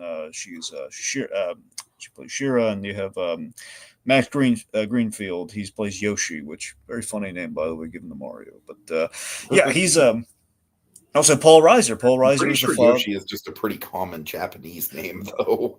That's possible, but he's. Anyway, so we have also Paul Reiser and Lisa Edelson as the parents of the 3 kids. Of course, I love me. Paul Reiser's so good in this, by the way. He's just great. Nice, nice. They're both great. I mean, Lisa Edelson, I've loved her in many things. Of course, Mercy from Superman the animated series, and Kaya from Legend of Korra's talented voice work on her. Bonafide before then. A lot of people love her as Lisa Cuddy from House. Regardless, it's basically we really explore character flaws and the kind of the cause and effect that comes from that, but not in the tragic way that BoJack does it. This is just more of like, don't get me wrong, there's like we kind of it feels like such a human show, and it's human in more ways than one. I mean, it's human in that I find it really refreshing, and I'm not trying to knock BoJack for this, but I'm just there was always like a piece of a disconnect with the whole anthropomorphic animal angle on BoJack. This does not have. These are all human characters, but Right, right. it's a similar art style of BoJack, though. So it has like kind of a cool looking, it's as like I think a lot of the other stuff you liked in terms of the arts, the aesthetic with BoJack. But it's just funny and very genuine at the same time. Very strong in the story structure. We have like obviously like the witty son. You have the middle child with the sister, and then you have the youngest. You have the youngest child who grew up with ADD. And it basically always kind of gets underestimated because of that. And it's just, we have like all these like relatable life events, especially from the Jewish experience, in which you have like, we have like episode 1, bar mitzvah. We also have funerals and anniversaries and the pandemic. There's a lot of that. It's all these relatable real life events, and it's just. We have a couple bigger than life elements. We don't go as far with that like we did with BoJack, but when we do it, it's kind of funny. It adds to the satire. Like Avi is a parent, and when we do the time jumps, he has kids. And he has a kid, and his daughter is going to school, and he wants to be, it's like let's just say there, he wants to be active in his daughter's life, and he wants to be a good parent. He goes like the PTA thing at school, and he basically finds out very casually, oh yeah, and there are wolves at the school, but we're going to move on. Wait, what do you mean there are wolves at the school? No, they're actual. No, there's like it's a regular school, but there's like just like wild wolves. They're wandering the halls and stuff. Right. So you have the occasional bigger than life element like that, and he's like, there's this hysterical thing where he goes to like I guess he learned that from his daughter, and then he goes to the PTA meeting. He goes to the PTA meeting. They're all like, "Sir, we're gonna take questions at the end." And he's just like, yeah, but can we just talk about the wolf thing? He's like, no, he gives a huge line of like parents, and they have all these stupid, petty, like, we shouldn't be serving hot dogs at the school. Like, well, they're not. They're in the freezer. Well, still, they're on the premises of the school, like something like that. And he's like, wants to talk. He's like, yeah, can we actually talk about those? We're looking into it, and then the meeting's over. It's like stuff like that. But then one of my favorite bigger levels, I'm just going to tell you what the name of it is: Mattress in a Tube. Okay.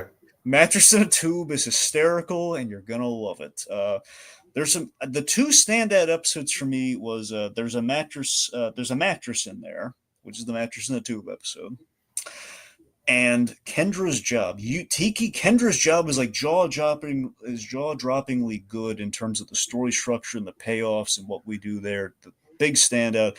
The show's been approved for a season 2. I mean, how could it not, with all the success that Raphael's given them with BoJack? I mean, I hope it goes on for a while. This is a really good idea, and I want to see where it goes. It's really good stuff. Nice. Yeah, no, I definitely need to make a point to watch it for sure.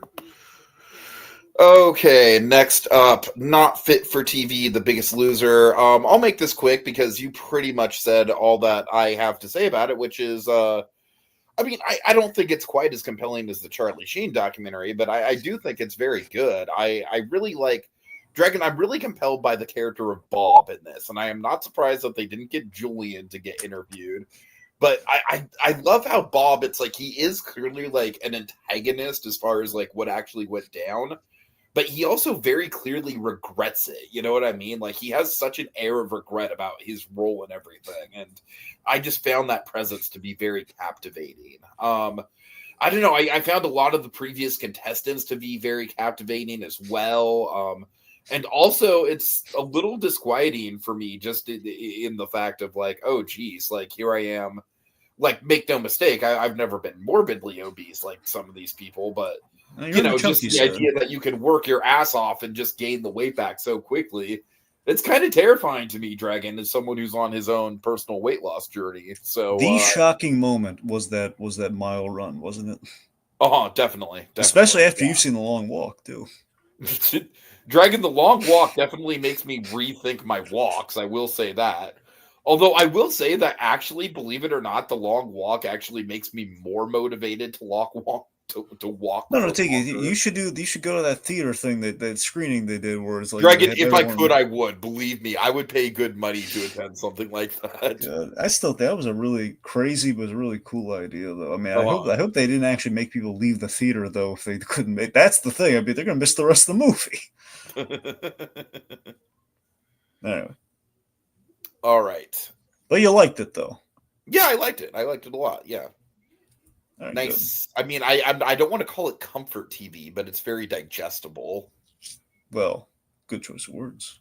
Yeah, I don't know.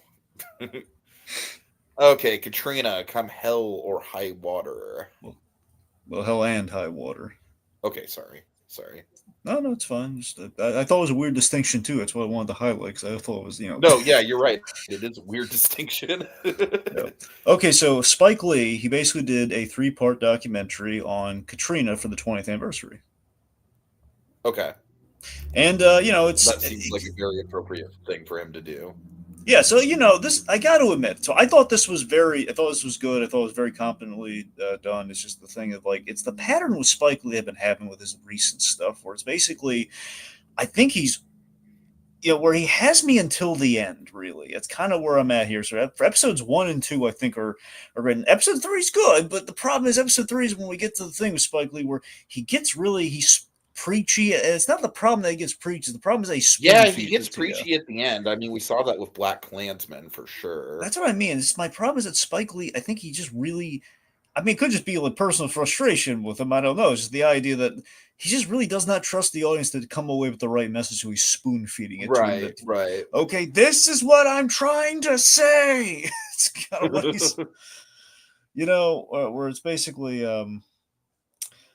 but yeah, this is like, seriously, this is like a great, again, it's very all encompassing in terms of, this is like an end all be all, like, okay, if you want to know what happened with Hurricane Katrina in New Orleans, this is what you want to watch. I would give it that. So like part 1 is very much like collectively, I think what we all knew was that, it's but also like it's a few things spring that we didn't know. Like part 1 is like the most like, okay, this is public consumption, like you and I, and I think with a large master, we like you and I, boots on the ground, like watching at home, like hearing what was happening, or that's pretty much what part 1 is, like everything we've heard. But what we didn't hear is that, the mass exodus of people who heard the storm was coming, they tried to leave, and a lot of them got either stuck or just basically this is the reason people were dissuaded from leaving. That was news to me. The fact that, oh my God, the exodus would discourage people from leaving, kind of stranded people ultimately. And then the whole design flaw in the dam, the idea that, it was an old timey thing they never updated, so it was like 2 feet lower than it should have been. Mm-hmm, mm-hmm. Anyway, like part 2 is this is where things are really interesting. This whole military thing that happened in New Orleans there, where the idea is like it was kind of like almost basically practically martial law was declared almost, where they kind of sent. We talked to him in the documentary. We had like basically this I don't know if it was a general or not, but we had like a kind of the military guy who was there. He was basically kind of for the people of New Orleans, and there was this big moment where he told everyone to lower their weapons, and it was like a really cool, awesome bit where basically New Orleans got a really bad rep from the media, and this was like when we had the whole Kanye doing George Bush doesn't like black people thing. So this is where I remember that. Which we put in this as well. Back when Kanye said crazy shit that was actually relevant and not the just most like useful thing that man, the only cogent point that man's ever made, frankly. Right? Oh man. Oh, it was a simpler time. Anyway. But that's the thing. It's still though. That's still not as uncomfortable as fucking P. Diddy having the cameo in Muppets Most Wanted. Anyway, I'm sorry. Go ahead. Okay, so part 3 is where things get a little mixed, in which it's basically the point that he's trying to come away with is, okay, Katrina never fully recovered, and the pandemic was yet another blow against New Orleans culture that they never really, kind of came back from. We have some really good bits, like Wendell Pierce, the actor, Perry White from the new Superman movie. Sure. He's there. He's a New Orleans resident, and he kind of mentioned, I love what I believe he and a few other people, I think he was the one who said, it was important to kind of dissuade your parents from returning to their homes after the damage, and it's the trauma of like coming to see your home utterly destroyed from the inside and all the memories going away and everything. That was a really effective thing that they kind of had in there. That you never think about like the aftermath of it. You go back to the house and just like it's just things, but it's like it's a life too. It's everything. Mm-hmm. But yeah, it gets really preachy in terms of like, okay, we're going to open with like a lot of poetry. And it's like, come on, Spike, just let's go to the interviews, man. I want to hear what the people think about it. I don't want to I get that it's bad. I don't need you to tell me Katrina was bad. I understand it was bad, Spike. You know what you remind me of right now? What? You remind me of that one bit from the fucking, the Just Giggle It, like Leo wins an Oscar thing where the guy's like, all right, Jenny Lawrence, come on. Speed it up. Do a little fall, move on. Do a little pratfall, get the applause. Oh, ha, ha, ha, bring Leo out. All right, anyways. He's got to put on a mustache and get another Oscar. Give the baby face a mustache. Oh my God. All right. All right. That's it. Okay, my turn? I mean, I think so, yeah. Okay. It's Always Sunny, season 14. Dragon, this was a comeback season for me. I really thought that the last couple seasons for me were a little bit all over the place. Here's the thing. I don't think the first half of the season is very strong. I think Thunder Gun 4, the one where they're all in the not the support group, but they're basically being shown the test audience. They're the test audience for the Thunder Gun movie. Like that was fun, but a little repetitive. Let's see. The Gang Chokes is kind of fun. The Gang Texts, honestly, might be one of my least favorite episodes in the whole series. Do you remember that one? It's the one where they're at the zoo. Oh, I remember. Yeah, I remember them going. Don't they end up like in the meerkat thing or something? Yes, that's the ending. Yeah, I just didn't like that episode just because that very much felt like. I don't like what they're doing with Mac, and I've heard this like in other It's Always Sunny video essays and stuff where Mac is basically just becoming like the pathetic simp to Dennis, and he'll just like do whatever Dennis wants to do. And well, yeah. I know, but I just feel like that's all there is to his character anymore. Like there's none of the hypocritical religious stuff. There's none of the karate stuff. I don't know. Like, oh, I got a question for you. Remind me, did you get to the episode where Mac and Dennis have to like stay in like the suburbs? That was a while ago. Yeah. Okay, just want to make sure. Yeah. That episode was great, but it might have been the start of the Mac Loves Dennis stuff. No. I think that was happening before then. All right, but Dragon, the second half of the season is just banger after banger. All right, like I'm gonna list them off. Yep. The janitor always mops twice. Do you remember that? You're gonna have to give me like a little something. Okay, that's very simple. That's the Charlie Film Noir episode. Oh, right. Yeah, fucking fantastic. Yeah, that's a good one. I think my favorite element of that episode is just Dennis having the old-timey like gangster voice. I don't know, just everyone in that episode was just so on point. Just special Charlie centric episodes are obviously kind of becoming a staple. The Gang Solves Global Warming. It's a good episode. It's probably my least favorite out of the 5, but it's a good one where it's like we have a nice ensemble. All the cast gets to do stuff. Patty's Has a Jumper, maybe the all-time best use of cricket in the whole show, honestly. Okay, A Woman's Right to Chop, Dragon. This is the one with the dog abortion. Do you remember that? Yeah, I remember that. Oh, man. I mean, that to me has got to be one of the darkest fucking subplots the show has ever tackled. And I loved it. And then I also loved the subplot with Dee threatening to shave her head and that whole thing and how it went down. So very great episode. But then the finale was just an all-timer, Dragon. Waiting for Big Mo. You got to remember that one, right? Yeah, give me a little something there. The laser tag. Oh, yeah. That fucking fantastic. I mean, oh my God. And that episode does explore the Mac and Dennis stuff, but it does it in a really interesting way. I thought the most funny part of that whole episode to me was that fucking Frank does not have his vest turned on, and he's convinced that he's not making the pew pew pew noises out of his gun. Oh man. So, like, those 5 episodes to me, Dragon, it gives me hope that, and I've heard good things about season 17. You'll talk about season 17 soon. But it definitely makes me want to power on because, as you know, the last couple seasons for me, nothing outwardly bad, but nothing really catching my attention either. This caught my attention. This run of episodes, especially at the end, I'm like, okay, let's see if they're back now. So, yeah. And we did kind of get over that whole weird thing where Dennis may or may not have left, and I feel like they really got their footing because I think that whole thing got resolved last season. Last season was the one that started with the Mindy Kaling fake out. So now that everyone's like back and it's all solidified again, I really feel like they hit another stride. So very good season here. Huh. Okay, and then hit us with your last 2, Dragon. Okay, Upload. So another Upload one that's on my list. I know I definitely need to get to it at some point.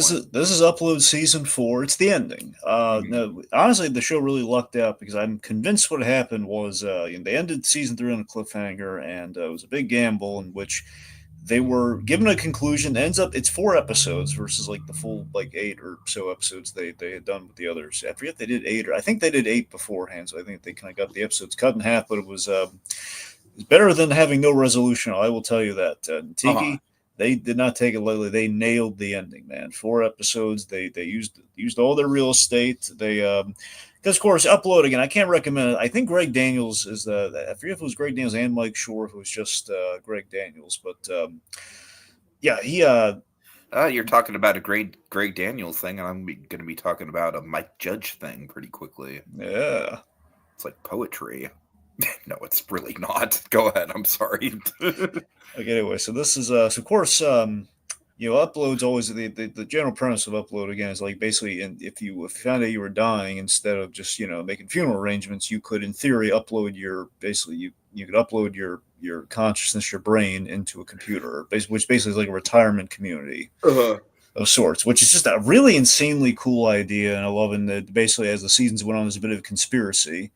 That kind of goes on. They kind of uncover, and that's kind of basically where we're at. Sounds kind of like The Good Place a little. Oh, absolutely. There's which makes me forget if how much Mike Schur had involvement in this. Given there's so much good, there's a lot of Good Place in there, but yeah, it's there's a little bit of Good Place in there, not as much as. But the point being, again, I can't recommend it strongly enough. This season.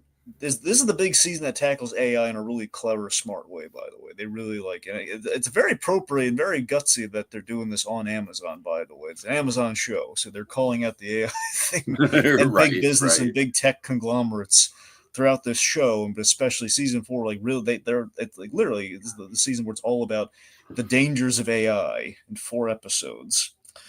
And they used it very well, and they brought it full circle. Tiki, it ends just perfect. It feels like the ending of All-Star Superman. They did it really good, and ultimately Upload was a beautiful love story that was like a modern day equivalent for the kids that didn't see The Office. This is the Jim Pam for the next generation, and this is really strong. This was a really, Nate and Nora, their relationship was really well defined. You rooted for these 2 crazy kids. It's Jim and Pam on steroids, man. It's adorable. Nice. Yeah. Lastly, It's Always Sunny in Philadelphia, season 17. They said in the last couple seasons, they've I forget if it started in your season or it's like season 15 onward. They trimmed it down to 8 episodes. My season was 10. So it's right after yours. So 15, 16, 17 onward, they've kind of trimmed down to 8 episodes, probably for a. Although I believe technically my season had one of the episodes that got deleted, so I'm pretty sure I only saw 9 episodes. Regardless about that. Okay, regardless, 8 episodes, and I think they've done it for their own sanity, so they can keep turning them out without getting stale and forcing episodes, which I think kind of shows. Now, they're trying to make everyone count. Now, I'm not saying they're always successful at that, but, in the 8 episodes that we do have, we open on the Abbott Elementary crossover, which is like their side. You heard about the whole Abbott Elementary thing, right? I watched the Abbott Elementary one when that came out. Yeah. So this was the other side of it. That's how they premiere the season. They premiere with the other side of which is basically the Abbott Elementary actors are having a ball. Like we get to do raunchy stuff we're never able to do. Sure. So There's an episode where Frank's in a coma, and the payoff is hilarious, and I do not want to spoil it. It's hilarious and bizarre, and it's just right. Nice. And we end. Here's the interesting thing. Okay, this season does something I don't know if we've done well. The Ireland season was kind of the most we've done, but that was an exception because we traveled somewhere else other than than Philly. So that one was kind of you kind of have to do it there. But I've heard this is very mixed things about that Ireland stuff. But aside from the Ireland season, this is like we kind of have a kind of an arc where it's across. I want to say 3 episodes. Like the last 3 episodes of the season are kind of like we introduce a concept, and then the last 2 episodes, or the strongest episodes of the season, are about that plot point we've introduced in like the episode 6. And basically, it's I guess this to kind of tell you about it. Basically, Frank he gets put on a reality show. So Frank gets put on The Golden Bachelor, which is basically The Bachelor, but it's for an older guy. Mm-hmm. And it's very funny. You see the gang's reaction to it, and then you see the actual reality show, and it's a 1-2 punch, my friend. I tell you, and again, they do kind of there's a bit of an I get it moment in the Okay. episode 8. I think you'll be satisfied how the season ends. Really, episode 7 is crazy and dark and really funny, and then 8 is like, okay, wow, this is insane. Like if you put Frank on, like, and it seems like they're really experimenting this season with what situations can we put the gang in, like outside of the usual status quo people are used to. Like we put them in a reality show format, or we put them in like like the TV documentary style with like Abbott Elementary. Like what kind of places can we run with it? For sure. Right. Cool. Okay, and then finally, let's get us some ketchup. It's all over the place. Look at these stains. Oh God. Okay, Dragon, did you see Karate Kid Legends? Yes, we both saw this one. Okay, cool. What do you think of it? Yeah, so obviously this was always kind of hyped up to be like the payoff to like set after Cobra Kai. It's like, okay, we gotta see what happens at the end.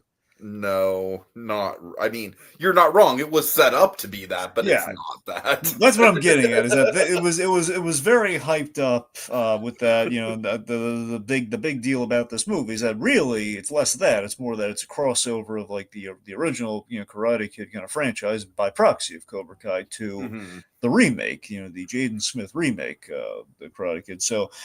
Which, of course, every time I think about that, and looking at this movie, it just reminds me that it's so embarrassing that Will Smith owns stake in the Karate Kid because of it. Because he tried to do something nice for his son, and we know for a fact every time we're watching Cobra Kai, every time his name pops, it's like he doesn't care at all about this franchise. This is Will Smith's "F you, I'm rich and I'm trying to be a good father" money. That's essentially what that is. Anyway, so the movie itself, I mean, look, it's all right. It's more of a cutesy epilogue. It's not really, if you want to look at it in terms of like where it is with the Cobra Kai of it all. My whole thing is that, frankly, I don't even feel like the Daniel LaRusso stuff is needed. No. Because, Dragon, I went into this movie after seeing Ben Wang in The Long Walk.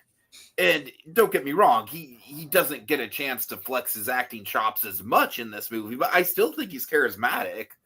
And I genuinely really, really liked the idea of like the actual Karate Kid being the Mr. Miyagi to essentially the father of the girlfriend. Like I that was a good hook for me, and I wish the whole movie would have been that. I'm with you. So Tiki, I'm very sympathetic. So with that, so I think that was the strongest element of the movie. But by proxy of that, in general, I think them pulling an inverse of what the remake was a really good call. The idea that we take, like our Chinese character and we put, we move him versus like moving an American character to China. Sure. Whereas here's the thing. I think ultimately boils down to, it doesn't feel as believable, and it just feels more insurmountable that this kid has every right to be upset about this move. It's like, this is a very big adjustment to make. And of course he's going to be very ostracized. What was the mother thinking?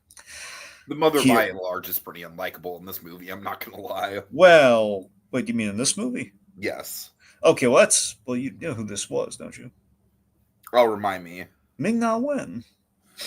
Yeah, well, that doesn't change the fact that I didn't think the character was likable. Okay, well, that's fair point. I'm saying in the point is in the remake of the original remake of the Karate Kid. Again, the point being the mother there, I think, put the kid in a very impossible situation. Now here, I'm not far off from where you are with that. So I love Ming Na Wen. I think we have a few fun scenes there. She had a really good time like filming with Jackie Chan and everything, but that's the main reason she took it. But But I mean, the fact that this movie was marketed all over the place is like Daniel LaRusso's big return to the yeah. Karate Kid, and he is practically a goddamn cameo. Okay, now to be fair, he does help train the kid though. That's a No, he does, but he pops in like what, like halfway through the second yeah, act, very towards much the like third act. I mean, it's yeah. like, oh my god, like I'm very glad. Like this is a perfect Netflix movie, right? Yes. It's like I am very glad I did not see this movie in theaters, because if I saw this movie in theaters, man, I would have just been pissed about the lack of Daniel LaRusso. But I knew that he wasn't going to be in much of it, so I was able to. And honestly, Ben Wang was at that point more of a draw for me than he was. So it's, it kind of worked out where I got my good like half of an actual original Karate Kid movie. The bad guy in this movie, the bully character, he's got to be among the most generic bullies that we've ever had in a Karate Kid, like across Cobra Kai and the movies. I agree. I agree with you there. I mean, so across the board, though, I mean, I think our main cast, we had really good actors in the role, but it's not gonna necessarily save it. I mean, Ming Na Wen, I really love her inclusion, but the whole anti-fighting perspective was very forced. Of like, no, you could like, well, he's getting those because he's being attacked. He was attacked by men that Right. tried to.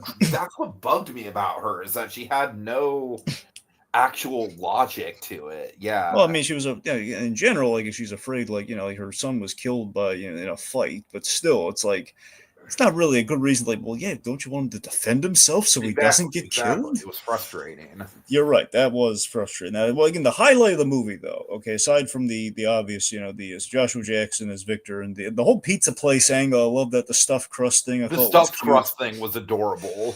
Yeah. So again, Sadie, The fact that Sadie. it starts out as an insult and it becomes a term of endearment.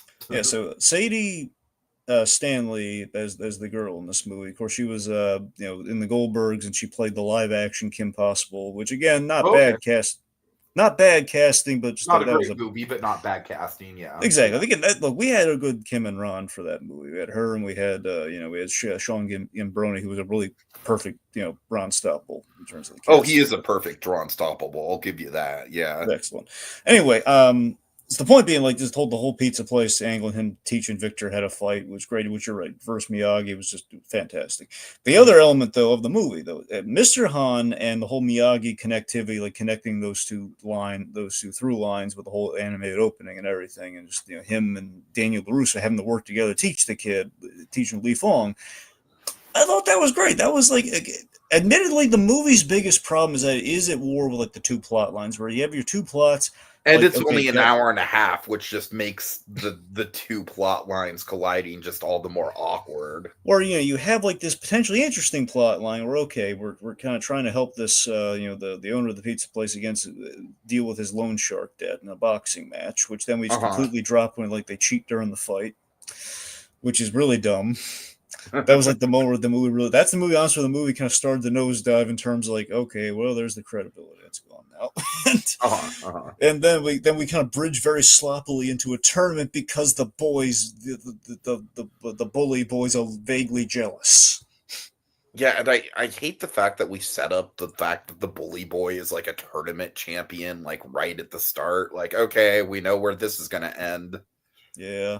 So I don't know. The plot's like, very. I would say this is like a solid 6 out of 10. It's not really great, but it's not bad either. It's definitely got some likable stuff in it. We got to admit, though, again, the cameo at the very end was really good.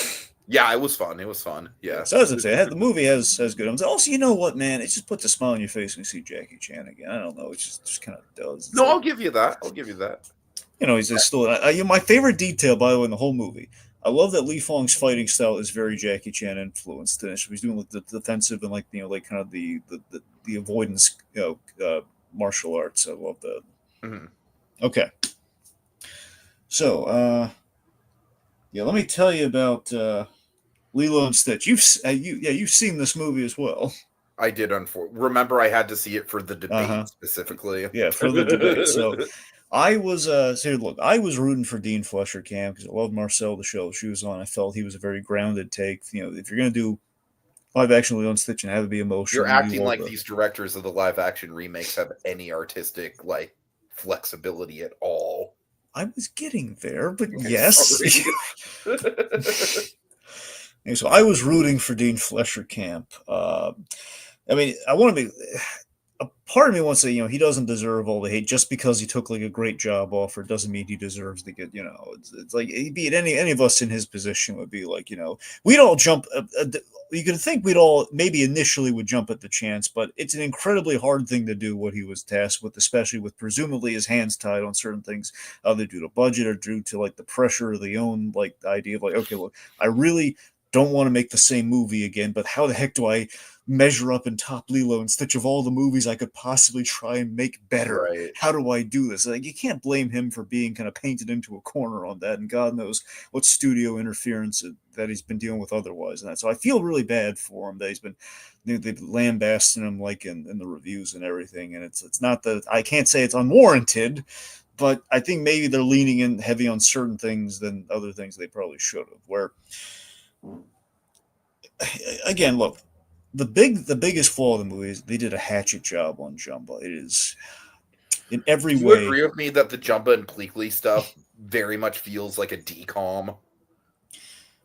I mean, yeah, when they're in disguise, yes. Yeah, when they've got it feels so much like a decom.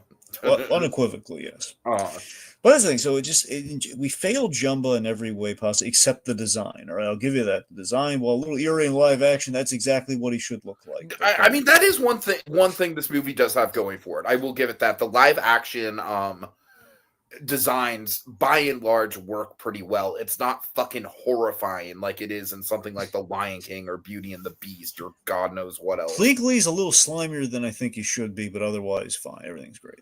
And Stitch, I think the design of Stitch is good. My problem with Stitch is that he's just not as much of an animal as he should be. I mean, kind of. Yeah, I guess. Yeah. He's just a little dude, Dragon. I mean, yeah, you're right. He could assume the dog pose a little bit more. Yeah, that's what I'm saying. Anyways. So I mean, it is such a huge mistake. I know they don't. Again, if Dean Fletcher doesn't want to measure up to it, but it really is ridiculous that we need a Russian for Jumba. That's a big part of the character. Okay, we need. I mean, Zach Galifianakis, he's just not it, man. I mean, he could with the right role, but. I mean, look, here's the thing. When I heard Galifianakis announced, I was thinking back to like the Birdman of all. Okay, look, I can't just begrudge Galifianakis. Right. Galifianakis can have range. But again, this is before we knew they were dropping the Russian. I was thinking, okay, maybe literally is just playing Alan from The Hangover in this, though. Exactly, because initially I'm thinking, okay, we cast Galifianakis, he'll do a Russian accent, maybe they'll bring some acting chops, maybe it'll be good. Mm-hmm. That's what I was thinking, and of course they completely didn't do any of that, and it worked. Initially, when Galifianakis was first announced, initially I thought he was playing Pleakley, which would be perfect casting. He'd be great as Pleakley. Yeah, I could see that. That's what I initially thought, but then they say Jumba, and say, okay, well, let's give him the benefit of the doubt, and then no Russian, and then we make him the bad guy. He's essentially Gantu, which is wrong. It's done on so many levels. Uh-huh. And there's no redemption for him at the end. So what was the whole point of doing this with Jumba? In a perfect world, we would have gotten Stefan Kapusek to play Jumbo. That's who my instant pick would have been. Seriously, though, tell me he wouldn't have been an excellent he would have Jumbo. been good. He would have been good. He would have brought it. He would have cared. I think he would have been. He would have been number one on the call sheet for Jumbo. Okay, so Tia Carrere being getting a role in the movie. I think I liked her role, but it makes Cobra Bubbles completely pointless, and then it's just unfortunately. And I think that the actor playing Courtney Bubbles did it. Yeah. Bubbles, flip there. Cobra Bubbles. He did a really good job. I did like but you're right. The character is just by and large pretty pointless. He's a fake social worker. That doesn't count, Dean. I'm sorry. He's a fake. He just doesn't. Okay, I gotta ask. What do you think of the big controversial? Well, I was getting. Okay. All right. So look, overall, the movie had a few moments that I think worked, but I mean, you Little know, Blue's in the comments, and he's saying, "Say what you will, I really enjoyed the live action remake of Lilo and Stitch." Little like Eli, I didn't hate this movie, right? Like, and I could have given my appreciation for the original. I didn't hate it. I think it's watchable enough. I view this movie in the same way that I view Aladdin 2019, which is this very much feels like the equivalent of what Disney used to do back in the 90s, like with the Wonderful World of Disney movies. You know what I mean? This very much feels like something like that. It feels like a TV movie, but not in a bad way per se. Just it is bad when you consider that it's like, you know, I don't think it's up to. I don't think this should have been in theaters. But then again, I mean, if they didn't put this in theaters, it would have been bad for business. It just doesn't feel like a theatrical movie. Oh, Coke, yes, I do not agree with that. I mean, I don't think Aladdin 2019 is a great movie, but I think it's far from. Yeah. Anyways, Coke, yes, we don't have time to get into a whole debate. I hate Tim Burton's Alice in Wonderland. I'm sorry. Okay. Anyways, Dragon, go ahead. I'm sorry. all right. Well, the point, look, the movie had a few moments that I think worked, and like elements of the movie that did work, but there's a lot that I didn't care for with the Jumbo stuff and just the little changes here and there that didn't make much sense. But with this, so the movie's the biggest problem with the movie. So I want to be clear. It is the ending, but not that the reason everyone's jumping on it for that. I want to be very clear. Okay, it's not simplifying or dumbing it down to the whole thing of like it's like if the community like raises her, it's like a betrayal of basically. Sorry, people are looking at like if Nani leaves, it's a betrayal of Ohana, me and his family, and families know whatever gets left behind. Here's the problem I have. Here's why I think it kind of ruins the movie. It's because we have a very reasonable, a very smart solution to the whole movie's problems that gets revealed at the end here. It's this whole thing of like, it completely deflates every ounce of dramatic tension that's in the movie. The whole reason Nani's frazzled and she's worried and everything, had the Tia Carrera character just said, here's what we can do. Had that been said, the whole movie doesn't happen, and that bothers me. That's at the end. Like, this is what the stakes were. This is what the big consequence was. Mm-hmm. Taken away? No, she's not taken away. She's moved next door. That's stupid. I feel you.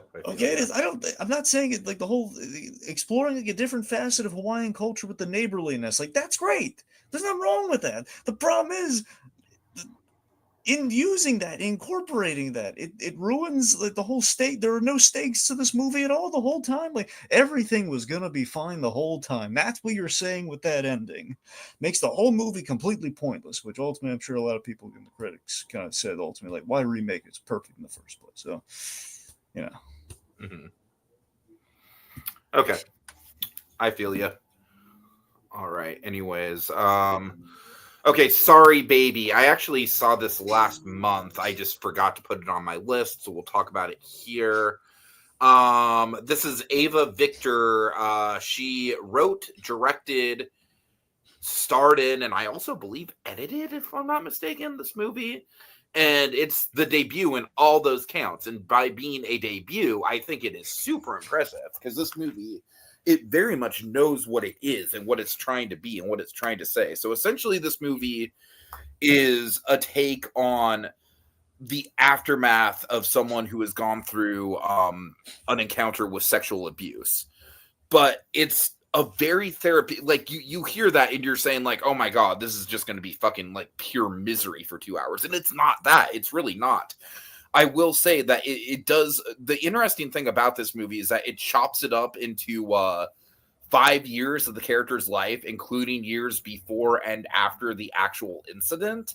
And it tells it out of sequence. And each year that we get is basically like a snippet, like kind of like moments in her life. So it's told in a very, very unique way. And you know me, I like a good time jump. I like a good non-linear plot. So this movie kind of had me just based on that. But it does a really good job of kind of like building up the actual incident. The incident, the way they play it, Dragon, we don't see anything happen. We just see her go in the guy's house and we know she shouldn't. And we just hold on the house for a long time and then see her walk out and she's obviously shaking. I thought that was brilliant. I thought that was a brilliant way to play it. And the movie itself, like through that point, is just all about like the therapy of like, friends and family coming together for you, like community being a good support, but also the idea that this is always going to stick with you. It's always going to be a part of you. The title of the movie comes from a monologue that she delivers to her best friend's, baby about, the burdens of being a woman in this world. And I gotta tell you, man, it's a very powerful piece. As you know, I have a lot of anxiety about, my presence around women. Like, I don't like going out walking at night and ending up behind women.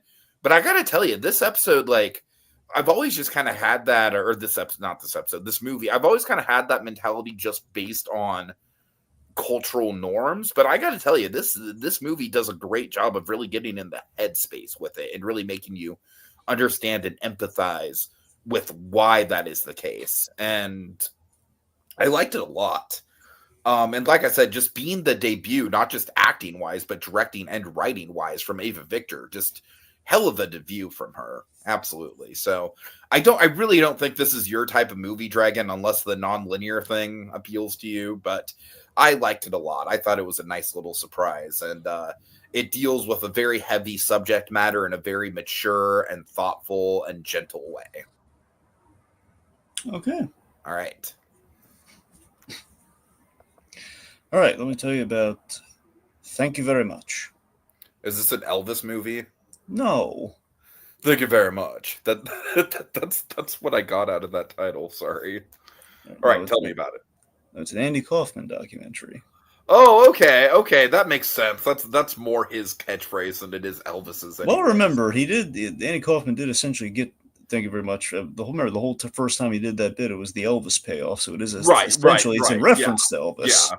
So this, I was hyped for this, and I was looking for, on a whim, I was thinking, you know what, I'm looking for a movie that had to catch up, and I mean, I know I'm not going to find it, but I looked for, because I knew about this documentary. So is it ever going to come out? And I look, apparently it was like, it's everywhere for free, apparently. It's like on Tubi or like the Fawsome or whatever. It has commercials, unfortunately, but aside from that, it's available. But yeah, so this is, so yeah, I've been looking forward to this, and basically this is supposed to be like a very much end-all, be-all kind of Andy Kaufman documentary, and it covers everything. We have like some never-before-seen footage, as well as some rarely seen footage. They didn't have the Holy Grail of footage, though, but there's a reason, though, it's a Holy Grail, and I don't blame them for not having it in there. It just confirms my suspicions. So there's this famous clip, and you can see the start of it. You can never see the end of it, though. Of Tony Clifton went on the Dinah Shore show, and they were doing like a cooking gag, and I think you can see him like go on the Dinah Shore show, at least maybe to some degree, and basically he dumped a bowl of eggs on her head, and basically the Dinah Shore, or like she was so infuriated, and like she had her guys like throw Tony Clifton out, like they burned the negative reportedly. So I just wonder if they ever it's like the footage like cuts off it right before he dumps the eggs or something. It was a whole so anyway, so that was like the one thing. I was on the edge of my seat wondering, are we gonna actually get it in there? And we did, so I guess maybe it was actually burned. Anyway, though, this again, basically this is like even more than what we saw in Man on the Moon. This is like a lot of like Doug Walker always liked to poke, but he loved Andy Kaufman too, and always liked to pull. Doug Walker he's got such an unfair like bias against Man on the Moon just because it's not 100% faithful. Yeah, I mean, again, it's artistic liberties for the sake of a movie. I mean, he's got. And it's if anyone's gonna like, it'd be like saying that it's honestly a little bit like complaining that the Al Yankovic story isn't 100% accurate. You know what I mean? Exactly. So, I mean, the point being, this is like perfect. This is like made for Doug Walker practically in terms of this is as authentic as you're going to get. This is like, okay, this is all right here, Doug. They cover the milk and cookies part of the full thing and all that. Yes. Are you happy now, Walker? It's like they made it like specifically for him. But yeah, so they get into it, and at the beginning we kind of play with the structure, kind of like Andy Kaufman. He's basically talking about like a movie about his life being made, which is essentially kind of what we do in the documentary here. And it's we covered the Tony Clifton taxi incident very well here. We get like a lot of like the audio and stuff, which is really great. And basically we get the heart of the genesis of the Four Man, and like how SNL, like that Dick Ebersol from SNL really screwed him over with the big, like, should Andy Kaufman come back to SNL? And like apparently where it was supposed to go was it would be a stunt, and then he would get the votes, but then Dick Ebersol used the opportunity to, okay, like no matter what, we're going to make sure he apparently he never cared for Andy Kaufman. He didn't want to risk putting him on the show, so he basically canned him, even though Lorne Michaels liked Andy Kaufman. So stuff like that. And we have like a lot of we have like Zamuda, and we have we have Lynn, and we have like pretty much all the Andy Kaufman favorites. So it's good. It covers everything. I think we could have done a little bit more Jerry the King Lawler, but aside from that, it was cover all the wrestling and everything else though, and it was good. I think this was it was a good watch, and I recommend it, especially you right now, you Mr. Performing Arts. I think you should watch it. Yeah, for sure. Yeah. Okay. And lastly, Dragon, I saw that this hit Netflix. It was a nice, easy watch to just get a little bit more on my catch up. We got Idiocracy, the great documentary. No, I'm kidding, but not really. It's kind of scary, right? Yeah. Have you ever seen this? I've heard about it. I've not seen it. No. Okay. No, I was in the same boat. Here's the thing with me and Mike Judge movies is that, and it kind of happened here too, although not to the same extent. Office Space is one of those movies that before I actually watched it, it was just, I knew about all the most memorable bits. I knew about the boss. I knew about the stapler bit. I knew about the ending. So watching Office Space for me was a very diluted experience just because I knew a lot about it in pop culture. Idiocracy, kind of similar. It didn't dilute it for me. It was just kind of like unsurprising. Here's the thing, Dragon. The reason you need to watch this movie, because I know you love this actor, Terry Crews plays the president. Oh, get out of here! Really? He's fantastic, Dragon. You need to see it just for that reason alone. All right. Luke Wilson is great. He's playing the everyman, and of course, the premise is that he wakes up in a future where, American society has just been dumbed down and stupid. So basically, where we are now, it is very disquieting how much of it is kind of like what we're actually dealing in an exaggerated way, of course, but it is what we're actually dealing with to a certain extent. Like I said, not a lot of it was very surprising for me just because of that sort of pop culture osmosis. Same thing happened with Office Space. I did enjoy this more than Office Space, probably because this is more high concept. Because the thing with Office Space is that not only did I have that whole movie kind of like spoiled for me more so than this movie, I also just, by and large, I'm going to maybe say a hot take here, I cannot stand The Office, like the show The Office. And so just that sense of humor just does not jive with me. But no, this is good. Like I said, I just think it's a matter of I've just kind of been a little bit overexposed to it through other stuff, through pop culture osmosis. Probably didn't hit as hard for me as it would have if I would have just walked in blind. But with a movie like this, it's kind of impossible to walk in blind at that point. But like I said, Dragon, freaking Terry Crews president. That's the reason to watch this. All right. Okay, Eli, I will shout this out really quick. He's saying, my two catch-ups I want to highlight are two Paramount films, Cool World and Ghost. Ghost, the Whoopi Goldberg movie Ghost? That's cool. Cool World is a trip, man. Cool World is, that movie's something else. All right, Dragon, so let's just get into best and worst really quick. What do you got? Right. Well... Best, let's see. I'll take it. Okay, I guess just pulling from my catch up. No, by all means, you can pull from your catch up. That's fine. Well, I'm going to have to. So, right. That's what I was kind of realized there. Like, all right. Okay, well, best is going to be thank you very much. Okay. Worst, Lilo and Stitch. There you go. All right, fair enough. I got upset watching Lilo and Stitch. Okay, for me, best is going to be The Long Walk. Worst is going to be him. Although, like I said, I feel like I go back and forth with him and Eleanor the Great because him is just batshit and gives me a migraine. But Eleanor the Great is just really boring. So, honestly, those two movies are kind of tied for worst for me a little bit. I don't know. Although Eleanor the Great does have that, the monologues by the Holocaust survivor that I really appreciated. So I'll give it officially to him. All right. Take a break from Lilo and Stitch then, Dragon.